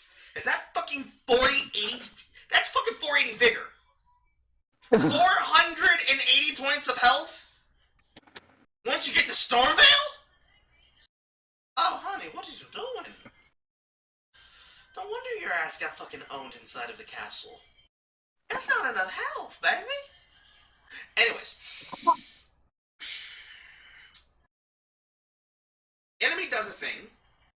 You counter the thing. Attack, counterattack. Attack, parry, riposte. Literally, Margit is a perfect case example of someone to do this with. Even though it's not the best parry in the game, which is hands down... Did you die? No, I'm in the process of dying, though. I'm fighting this giant lobster, and he's not being nice. Good. Even though... He's squirting at me. What the fuck? Yes. Every woman could learn from the lobsters. I'm trying to get behind him, but he's not letting me. Something women could also learn. I'm going to jail. What the hell does that mean? Anal. I know. Don't you look at me. I'm not the one that suggested it to women. Women did it themselves. Anywho. Enemies do things. You counter the enemies. In this very fucking clip I'm looking at, you have 5 flask healers. You have enough mana. You have literally 2 fucking phantoms helping you. And you also have a parry shield. Along with a sword. So you have bleed, you got parry, you have heals, you got fire. I'm assuming that next incantation is another heal. You have all the tools you need to fight Margit here. Whether or not you actually succeeded doing so is another question entirely. But you cannot say, well, the enemies just do shit to you and I guess you survive. No, no, no. Margit is what we call a puzzle boss, or a reminder boss. He's the design that says, okay, remember all those tooltips that we gave you in the Cave of Knowledge? Time to put it to use, motherfucker! If you fail, that's on you, not the game. The game is a machine. Are you worse than the machine? Get good.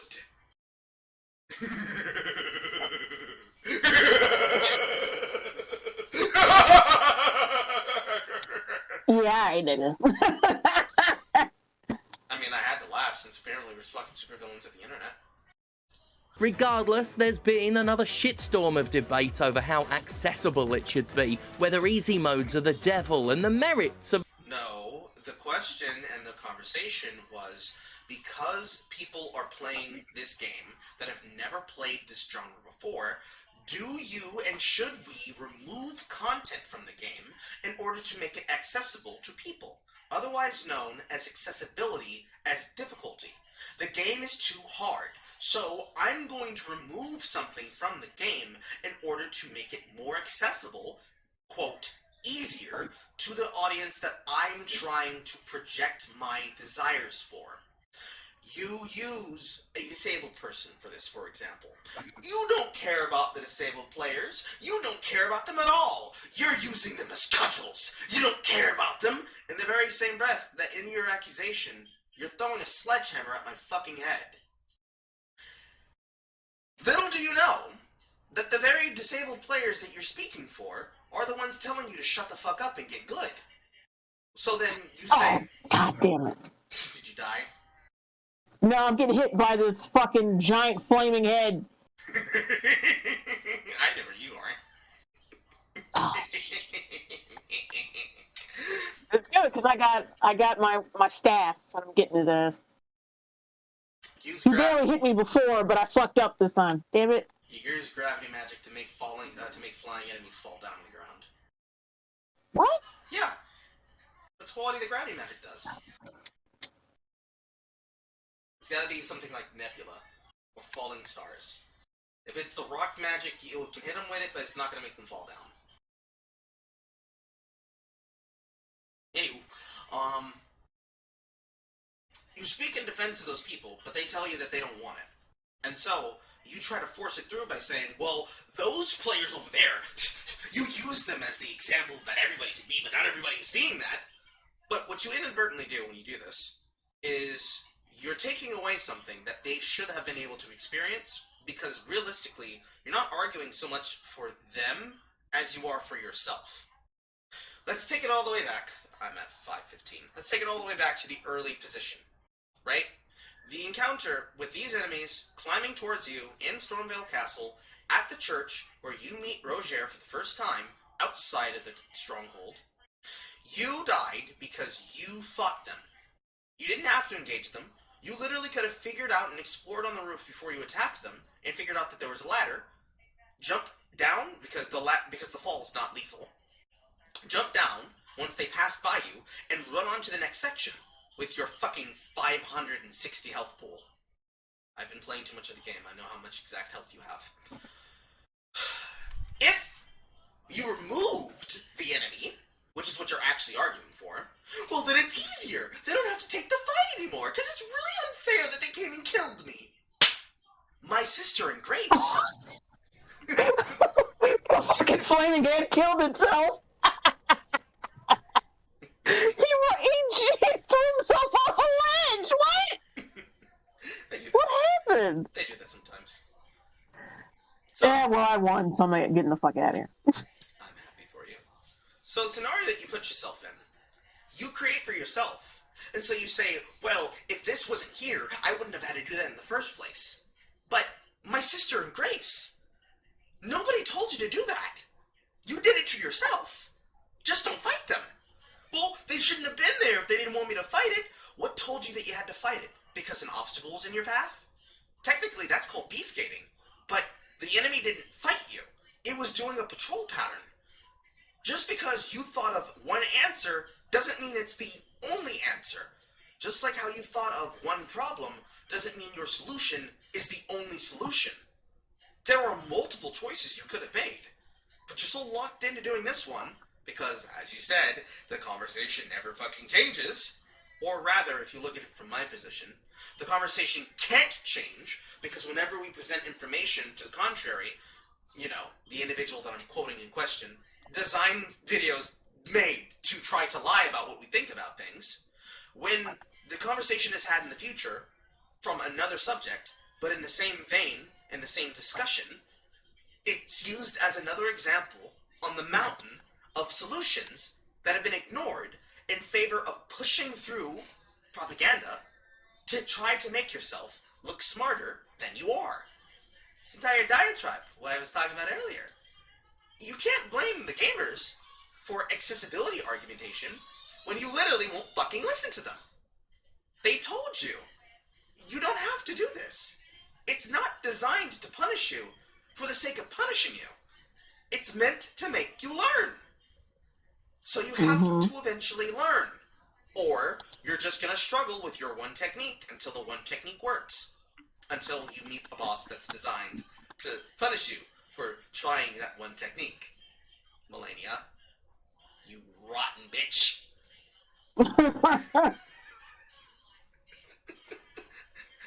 Well, I know, it's easy to blame the gamers. I know. That's not saying too much. Regardless, there's been another shitstorm of debate over how accessible it should be, whether easy modes are the devil, and the merits of obtuse, willfully uninformed... Oh, and now that we're back here, there is no problem with different modes in different plays. Okay? There's no problem with the technique and the way that somebody is playing the video game, as long as they are not cheating. This is not a dig at you. Well, it is a dig at you, but not right now. Alright? And the reason why... Jonathan! If I keep doing this, I am getting my ass cancelled. The reason why, Samantha, is that when you do this as a job, when you cheat, which was what happened, which led to Fetus Berry's wonderful meme of you cheated yourself, you cheated the game, is that you have ruined the integrity of the very thing that you claimed you wanted to enjoy. When you buy a video game, and this goes along with the same argument of, I bought the game, I deserve to experience everything in it. No, my sister in grace. You bought the privilege for the permission to fuck around, to find out. The moment that you press play, you are agreeing to getting your ass whooped, which is exactly the same reason why the design change around invasions is so nice. Maybe for new players that wanted to invade and bully younger players, finding out that they can only invade into 2 or more people, and will usually find themselves on the bad side of either 3 users, 2 phantoms, and a host, or 2 users, a phantom, their host, and a hunter who's been summoned, which there is endless of as people get killed off and are allowed back into the session.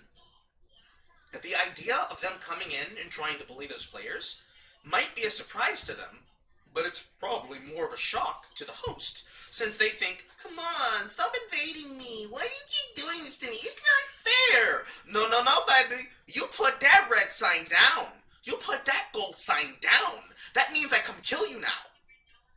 It's part of the game. If it's part of the game, I should be allowed to use it, right? Right. It's that you don't like that it's like that.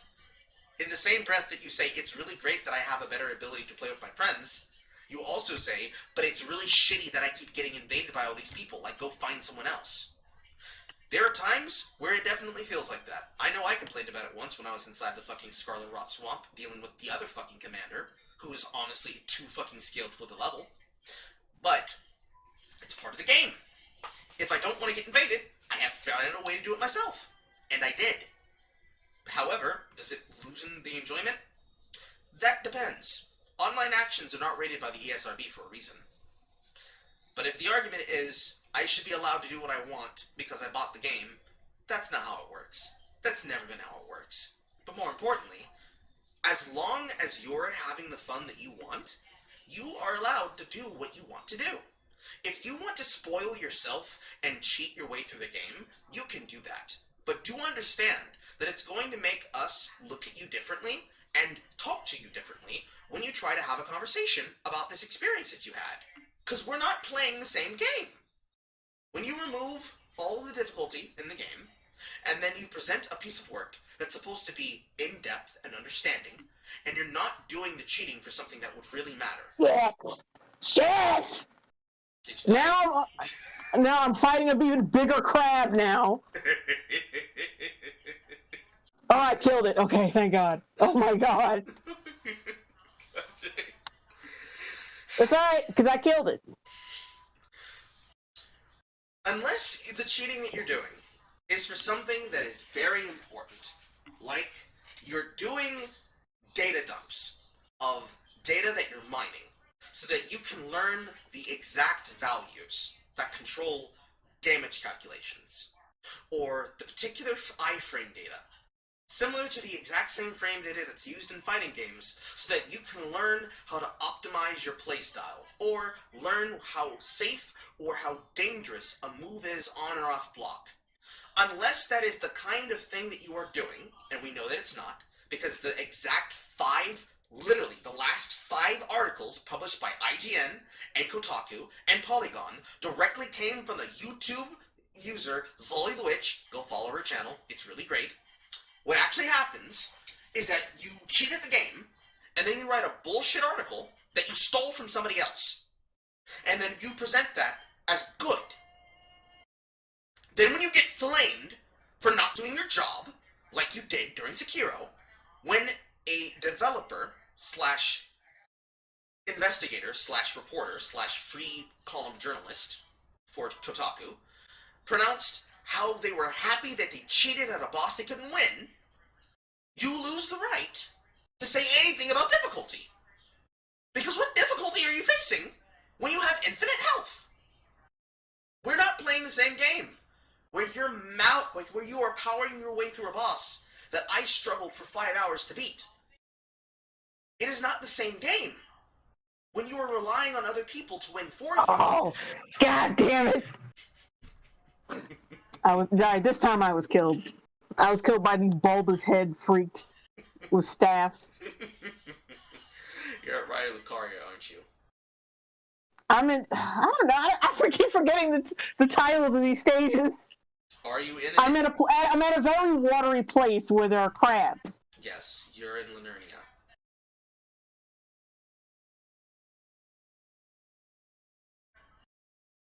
Are you gonna be okay? Or you're gonna yell again. I'll be fine. I gotta do the same shit I did before. I gotta kill the big head motherfucker again, and all the soldiers surrounding him. But the good thing is, I'm not cheating this time. So. Okay. I just have to mute you for just a quick second, okay? Alright. Okay. So. I could have finished my thought. Okay, so. When you change the game's codes using a trainer, using a cheat engine, and you make it impossible to claim that you did it on your own skill, that is a problem that no one's going to respect you for. If you're exploiting the AI and its stupidity to be able to have an easier fight, that is not the same thing. There are some people who would consider it in the exact same vein, but I do not. I know that's one that's coming directly from the chat from LMOG Hipster. It is not the same. Because I'm not changing something about the game. I am either inadvertently or purposefully taking advantage of the AI of the system to work within the confines of the jank. Because there's plenty of fucking jank in Dark Souls. Whether or not you use it is up to you. Perfect case example is the Great Jar Adversaries. For early level players, because of how unfairly scaled and broken the characters are, there is no world where a soul level or rune level 1 through 50 without extremely high leveled weapons are going to fight those enemies and have it be fair, unless somehow the scaling of the enemy is dependent upon your rune level. Unless you use the cliff method, and you make those motherfuckers run themselves off a cliff. Online, I know it's different, but offline, it's the same 3 enemies. Designed to be technical fair fights. If I choose to abuse this quirk of their technology so that I can try to make a very good, perfected build so I can fight in PvP, that is no different than if I was to take the time out and take the same measurement to create a PvP account for RuneScape and go killing players with it. It's the exact same concept. It's the exact same technique. The content is there. How I choose to engage with it is different than how other people would. Some people might do it with their max mains. Other people will do it with the account they designed for it, specifically for making content. In that vein, as long as you are not being like a fucking journalist, no one's going to look at you through the side eye. When you make arguments like this, and you don't tell the full story, they will. Period. It doesn't matter what you do. There's nothing you can say about it. There's no lie you can tell. Once you cheat, we don't give a shit what your opinion is. You can fuck off. Alright, I can hear you again. Son of a bitch! Shut up! Shut up!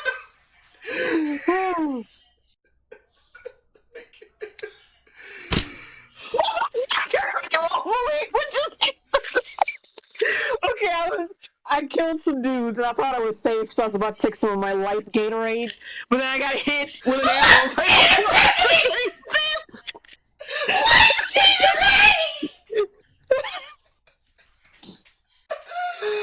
Jesus Christ.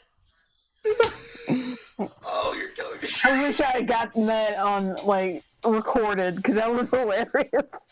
Like, oh, refreshing drink after my enemies have been killed, and whack! You were killing me. Oh my god. Oh, Jay, you're killing me.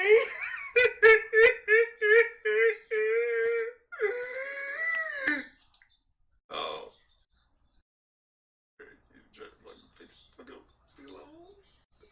That's the contrast. I see my jacket and stuff higher. That's actually much better. Alright, good. No chance for you to see that better. Alright.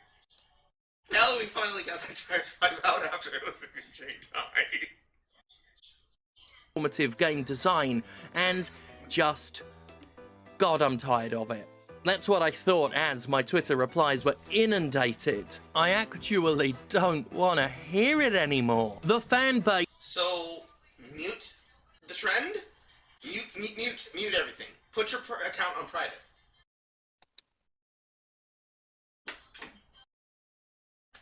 Or take the foresight to know that people are going to spam you when you complain about things that you don't understand. And won't listen to people giving you the answer. Those are options. Base is indeed fucking exhausting. The get good attitude that has festered among hardcore Souls fans for years is truly contemptuous at this stage. Get good once started as a joke. No, it did not. Get good did not start from Dark Souls. It started way, way beyond, inside of the niche communities that you then started barging yourself into to make yourself a part of. Where a bunch of people, like people who used to play Guns to Duel, for any person who actually used to play Guns to Duel, ask themselves, why am I always getting my ass kicked by all these people flying around like they're on fucking steroids, using what is effectively a bug exploit? And they told them, get good. And after being told to get good several times, they went on the internet and looked up the eponymous K-style. And then they were inundated with tutorial after tutorial after tutorial after tutorial telling them how to do katana-style movements on their keyboards with their hands. And they practiced and they practiced and they practiced, and then they got good. They got good enough that they were beating the people who were telling them to get good. And so, in the way that players online usually mock each other as they kill each other, so started the age of the Xbox Live Lobby, where grown men and women were telling small teenage children who were beating their asses to gargle their balls, and that they will give their parents better children because of how much of a failure they are at video games. That this attitude carried into, inevitably, the genre where people who play in a niche would eventually find themselves in, role-playing games. And it just so happened to be that in Souls, the nature of having an online component and an offline component means that people who experience this game for the first time are not going to realize the things that other people who have spent time learning the game throughout, from its code to the quirks of the bugs that exist to make it possible, and the patches and the fixes over time that made them possible, or even in the case of Dark Souls Remastered, the remastering things that ended up breaking stuff that now are equivocally, literally memes. This led to those people continuing the tradition. Just from the position of the outside onlooker, it's not tradition, it's bullying. But any amount of social hazing done by an individual who eventually gets to know what the space is about, realizes that it was never done in malice. It was supposed to be done in good jest, except for the people who did do it in malice. Though they definitely exist. It's not saying that they didn't. It's just that that one experience is not the same as all the other experiences that would have been had, or could have been had, or did happen. For all of those situations, there are some situations that have been very much overstated. One of these is this. You're gonna keep saying this in this video, and I gotta keep saying it's a goddamn lie, dude. Let it go. But has since been taken far too seriously by people who stake far too much of their self-esteem on whether or not they can fight a pretend dragon without any friends. It's worth noting that nobody's actually impressed if you're brilliant at video games. None of us actually care. So, what is esports? Because that's what that is. Those are professionals. Those are esports professionals. If you say that players don't care about it, yes they do.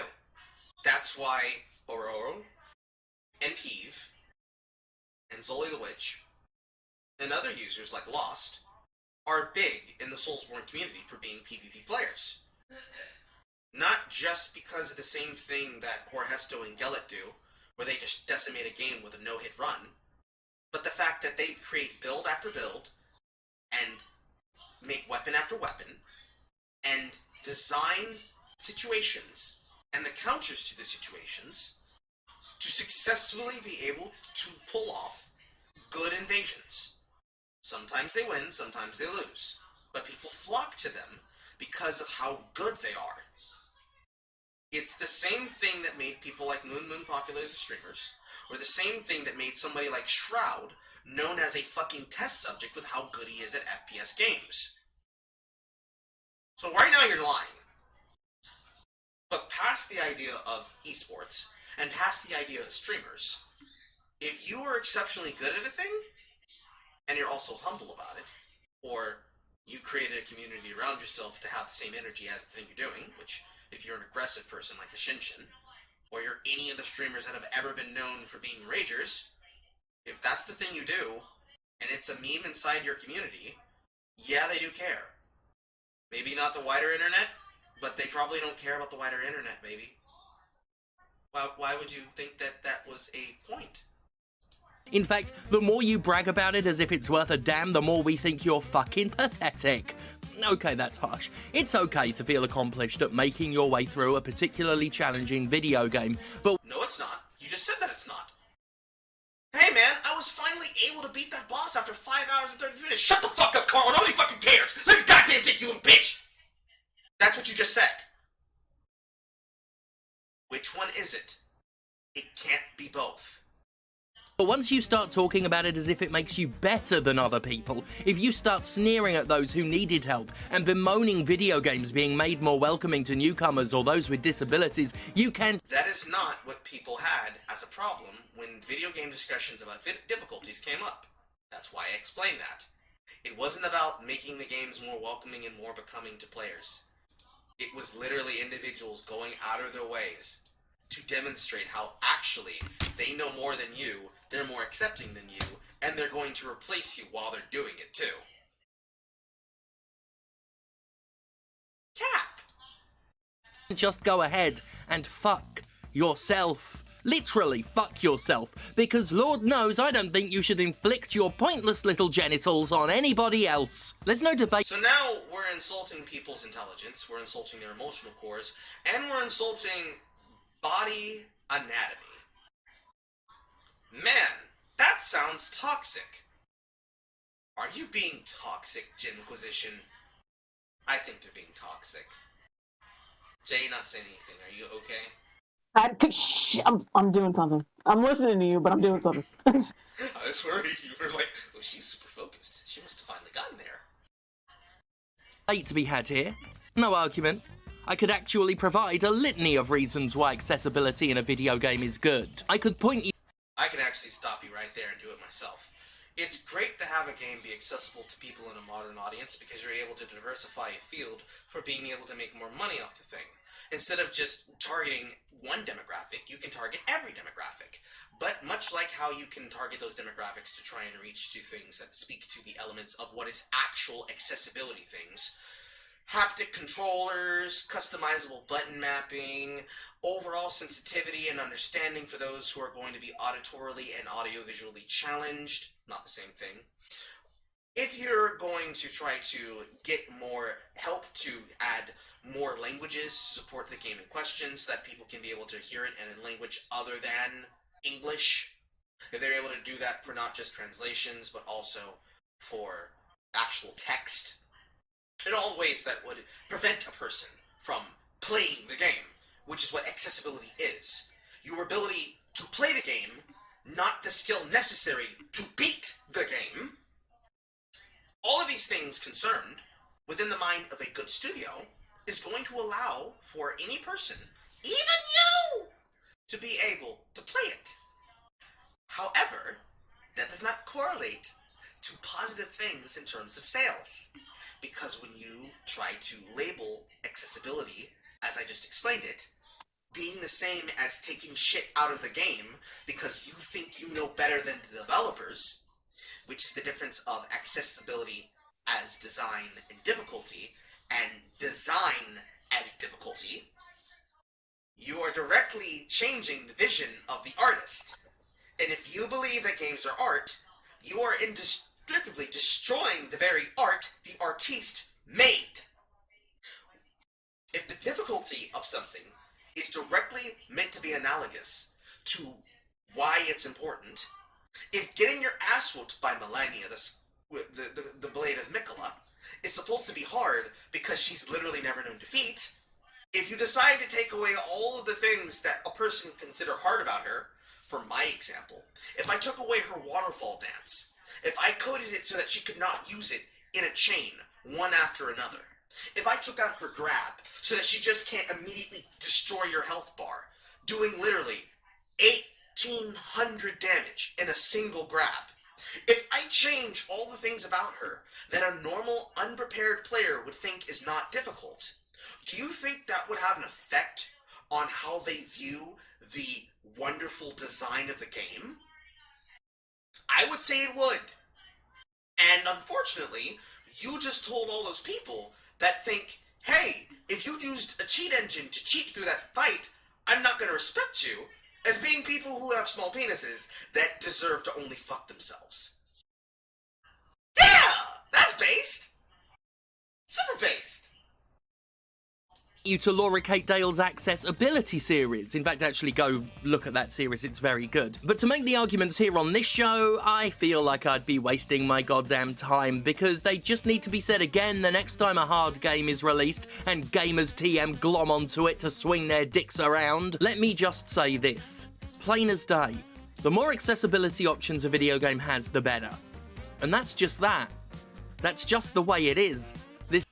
No one's disagreeing about accessibility options, but you know that's not what you're talking about. Why are you lying? This isn't a subjective opinion. There is no debate here. It's a stone cold, goddamn, fucking fact.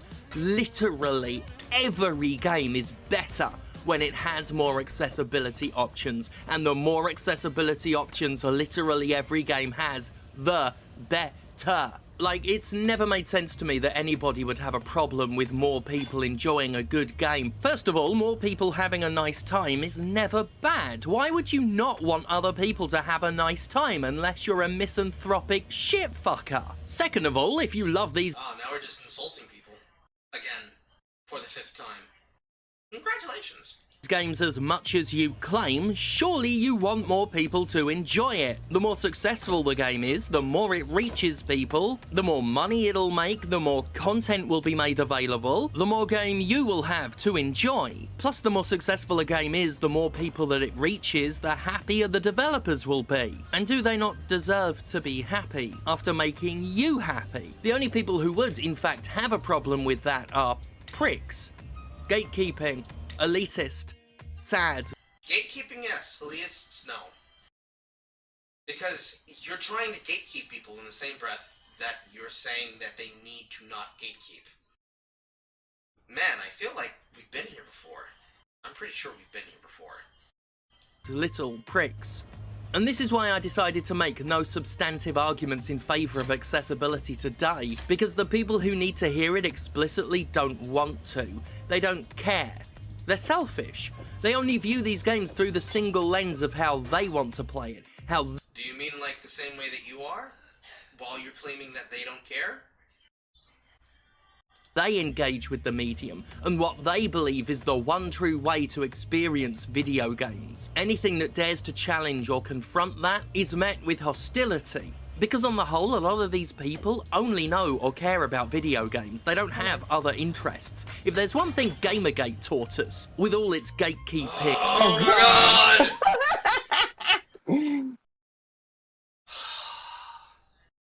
I need to keep a track of the Goober Gay. I need to start keeping a total of how many times a person or how many times I in a year hear from videos mention Gamergate. And every time I hear about it, I take a shot at the end of the year. I would die. And that's good. I don't have to hear you complain about Gamergate anymore! Elitism, hatred of minorities. It's the people with no form of enrichment outside of video. Oh, they added a new one. We also hate minorities now. You know what that means, Jay? Yep. We hate ourselves! My nigger ass is dead! I can't stand you! Oh, I forgot you're on Twitch. I want you to know what they're doing to me! Oh, I'm losing my ability to care. Games can be right dickheads. Those who have pinned their entire sense of self on a single geeky medium naturally don't want a diverse range of people to get into video games, because then it will reflect how much of an individual they aren't. When loving video... I mean, I think I love the implication that less accessibility means less Negroes playing. Like, we're so fucking dumb, we need... Look, the treasure is right there! Stupid darky! It's right there! This flashing red arrow that has nothing to do with the internal design of the game is pointing right at it! Yes, we need a new phone. We need that Ubisoft design. We need that Ubisoft player experience. I need a big-ass sign that tells me I haven't collected all the Edens in the game before I'm allowed to go on to the next ending, because they literally didn't create another ending if I didn't collect everything. We're talking about that good Assassin's Creed 2 throwback. That's what we need, baby.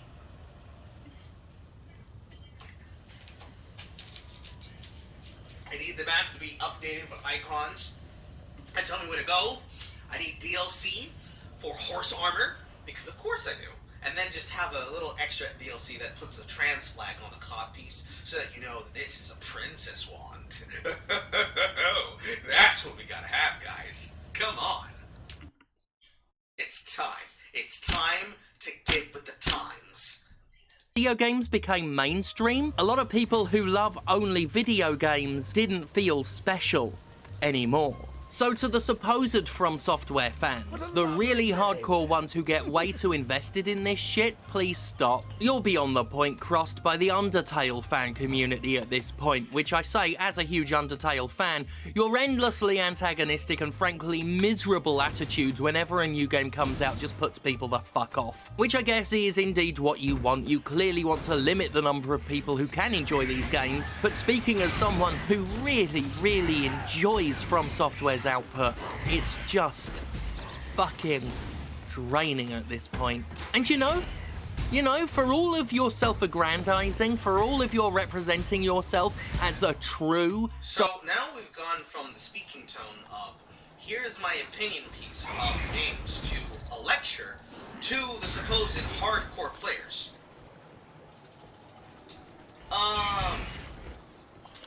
What does this have to do with your take? I imagine you would say something to the tone of, well, these people are the ones that are making it insufferable. So, played the game and ignored them. Well, they're coming towards me and they're still having these opinions. Okay. Did you try listening to what they're saying? Well, they're saying the same thing. All of them? Every single last one of them? All of them. They have the exact same position? Damn, that's a weird monolith that you've somehow found yourself in the matrix of. How did that happen? Is there a contributing factor here that might be unexplored? That you're not telling us? I feel like there's an unexplored matrix here that we haven't heard from. No. They must all be transphobic bigots. They're all transphobic bigots. I forgot. How silly of me! I almost forgot that human beings can be different, Jay. Yeah, it's easy to forget. Soulsborne fan, you're not actually representative of the proper Soulsborne fan base. You may visibly represent it through the sheer volume of your caterwauling, but you're not representative of what the series is designed for, who the series is designed for. Because for as much as it... Now it's not designed for them, even though they've been there the longest. Who's this designed for? Who is it designed for? I gotta know. Who is it? I really gotta know! The fuck is that? My singing voice? No, not you. Something that's... It's like it's gonna come after me. Shit, it is. Is it a I gotta hand? get the fuck out of here. Is it a hand? It's something else. It's a card. Oh, fuck. Let me get the hell out of here. God damn it! I was gonna say if it was a big ass hand. He's got like these swords, and he's like on a cart thing. I don't know. He's about to fuck me up. Oh, he's trying to fuck me up.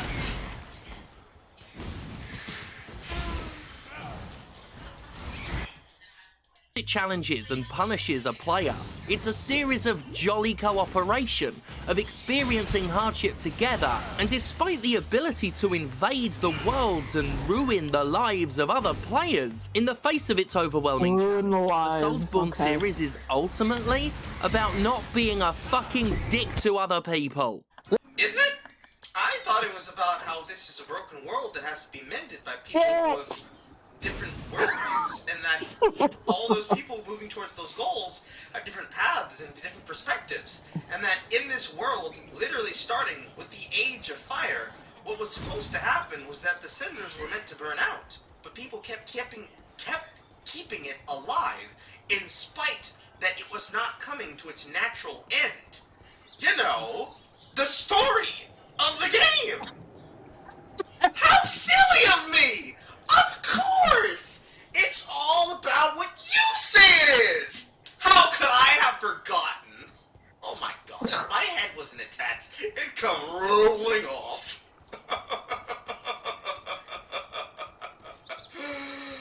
Oh my fucking god, shut the fuck up.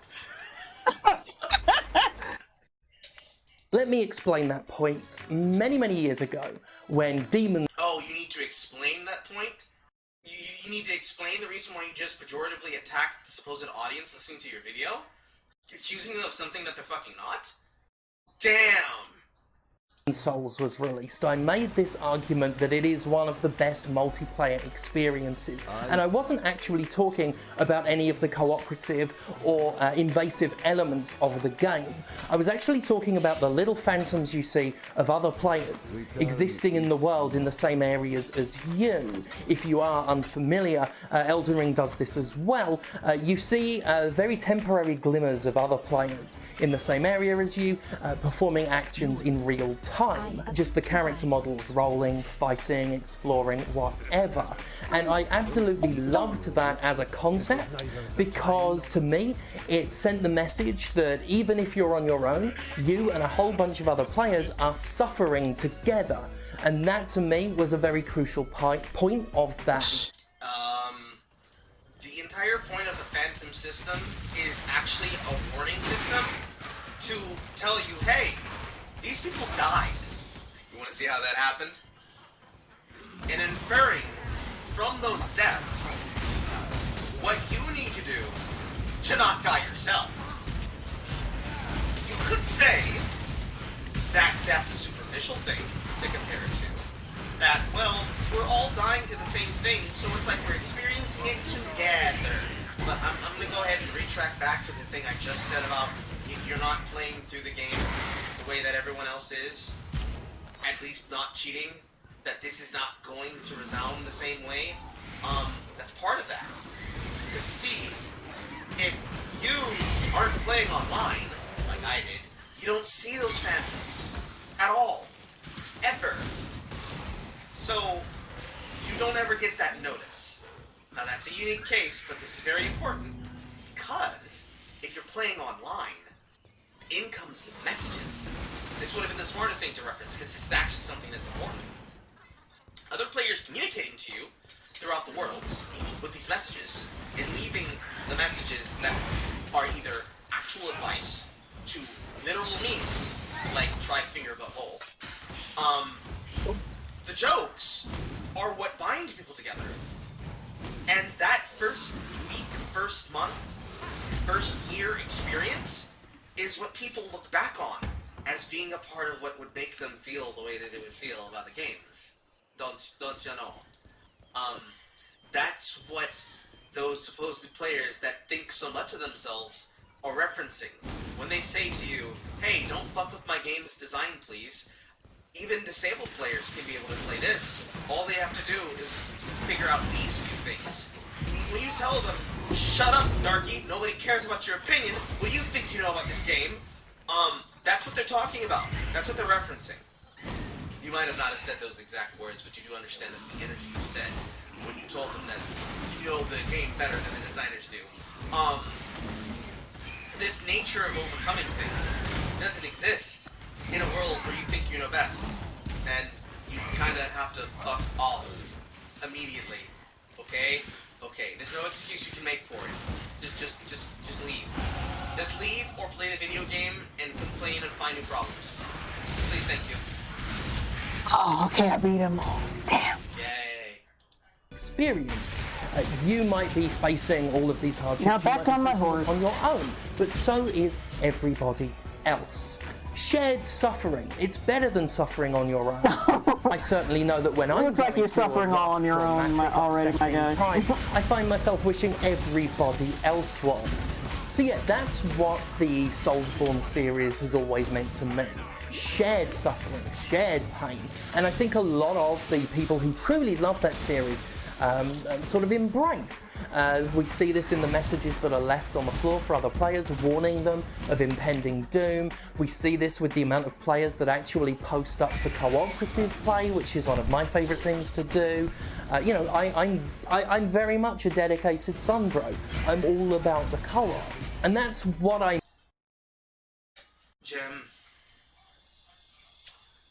there is no golden order in Elden Ring. That's just the default color of all helping phantoms. This isn't Dark Souls 1, sweetie. Because if it was, I would make sure to fucking Gravelord your world. That means I'd be the invader cult that literally ruins other players' games by putting high-level phantoms in them. Jay. Wait, I came across another asshole. Hold on.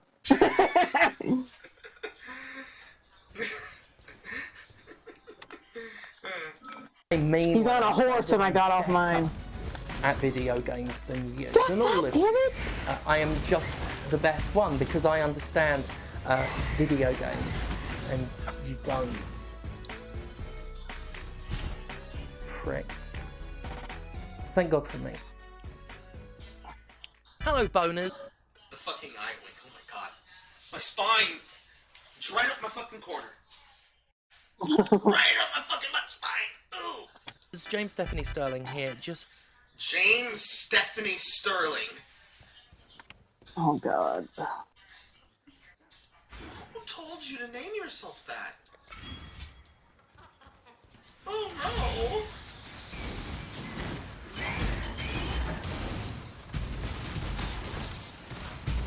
That's so unfortunate. Up you go, So, away! is it... Do they just chose to keep Jim? Are they not fully transitioning? I'm so confused. Anyways, that's the end of the goddamn video. Holy fucking shit!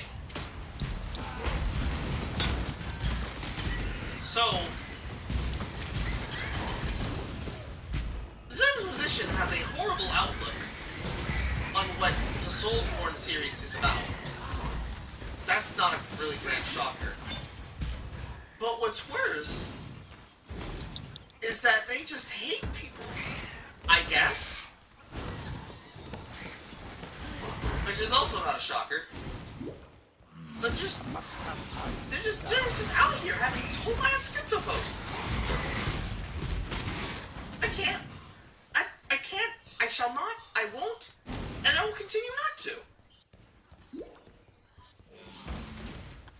Jay, your opinion? He's a dick. Do you even call them she anymore? I don't understand. I don't know. I don't call him she.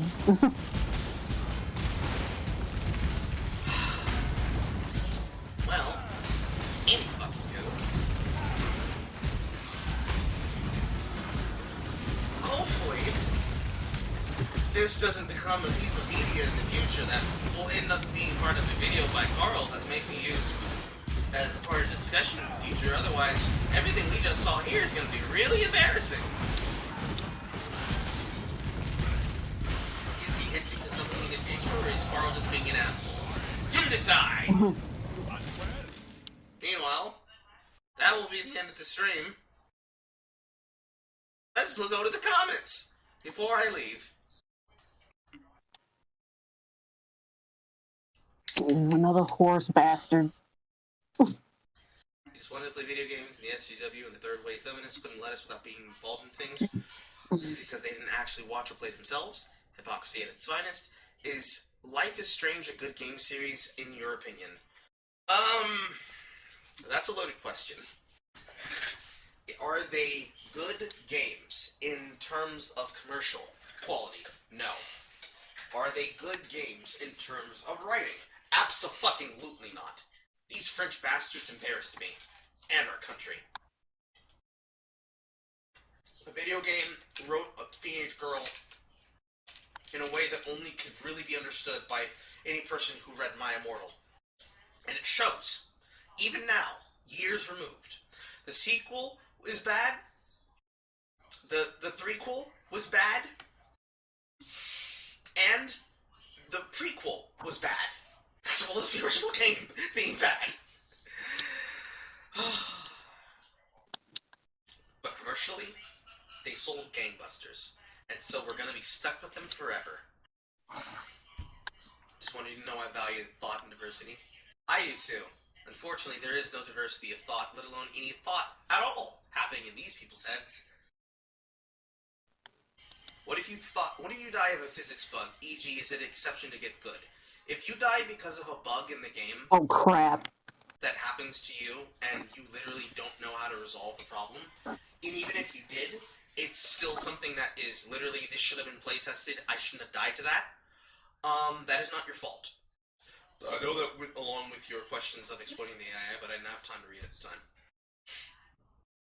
Are we back to 2014? Apparently we are. We never fucking left. And Sterling wants us to suffer together over impaired gameplay made easier for accessibility purposes. Abso-fucking-lutely. And they won't think twice about it. Alright, that is enough for me, everyone. I'm going to play video games now. Say goodbye to the chat, Jay. Goodbye, chaps.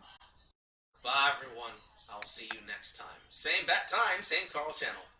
Bye.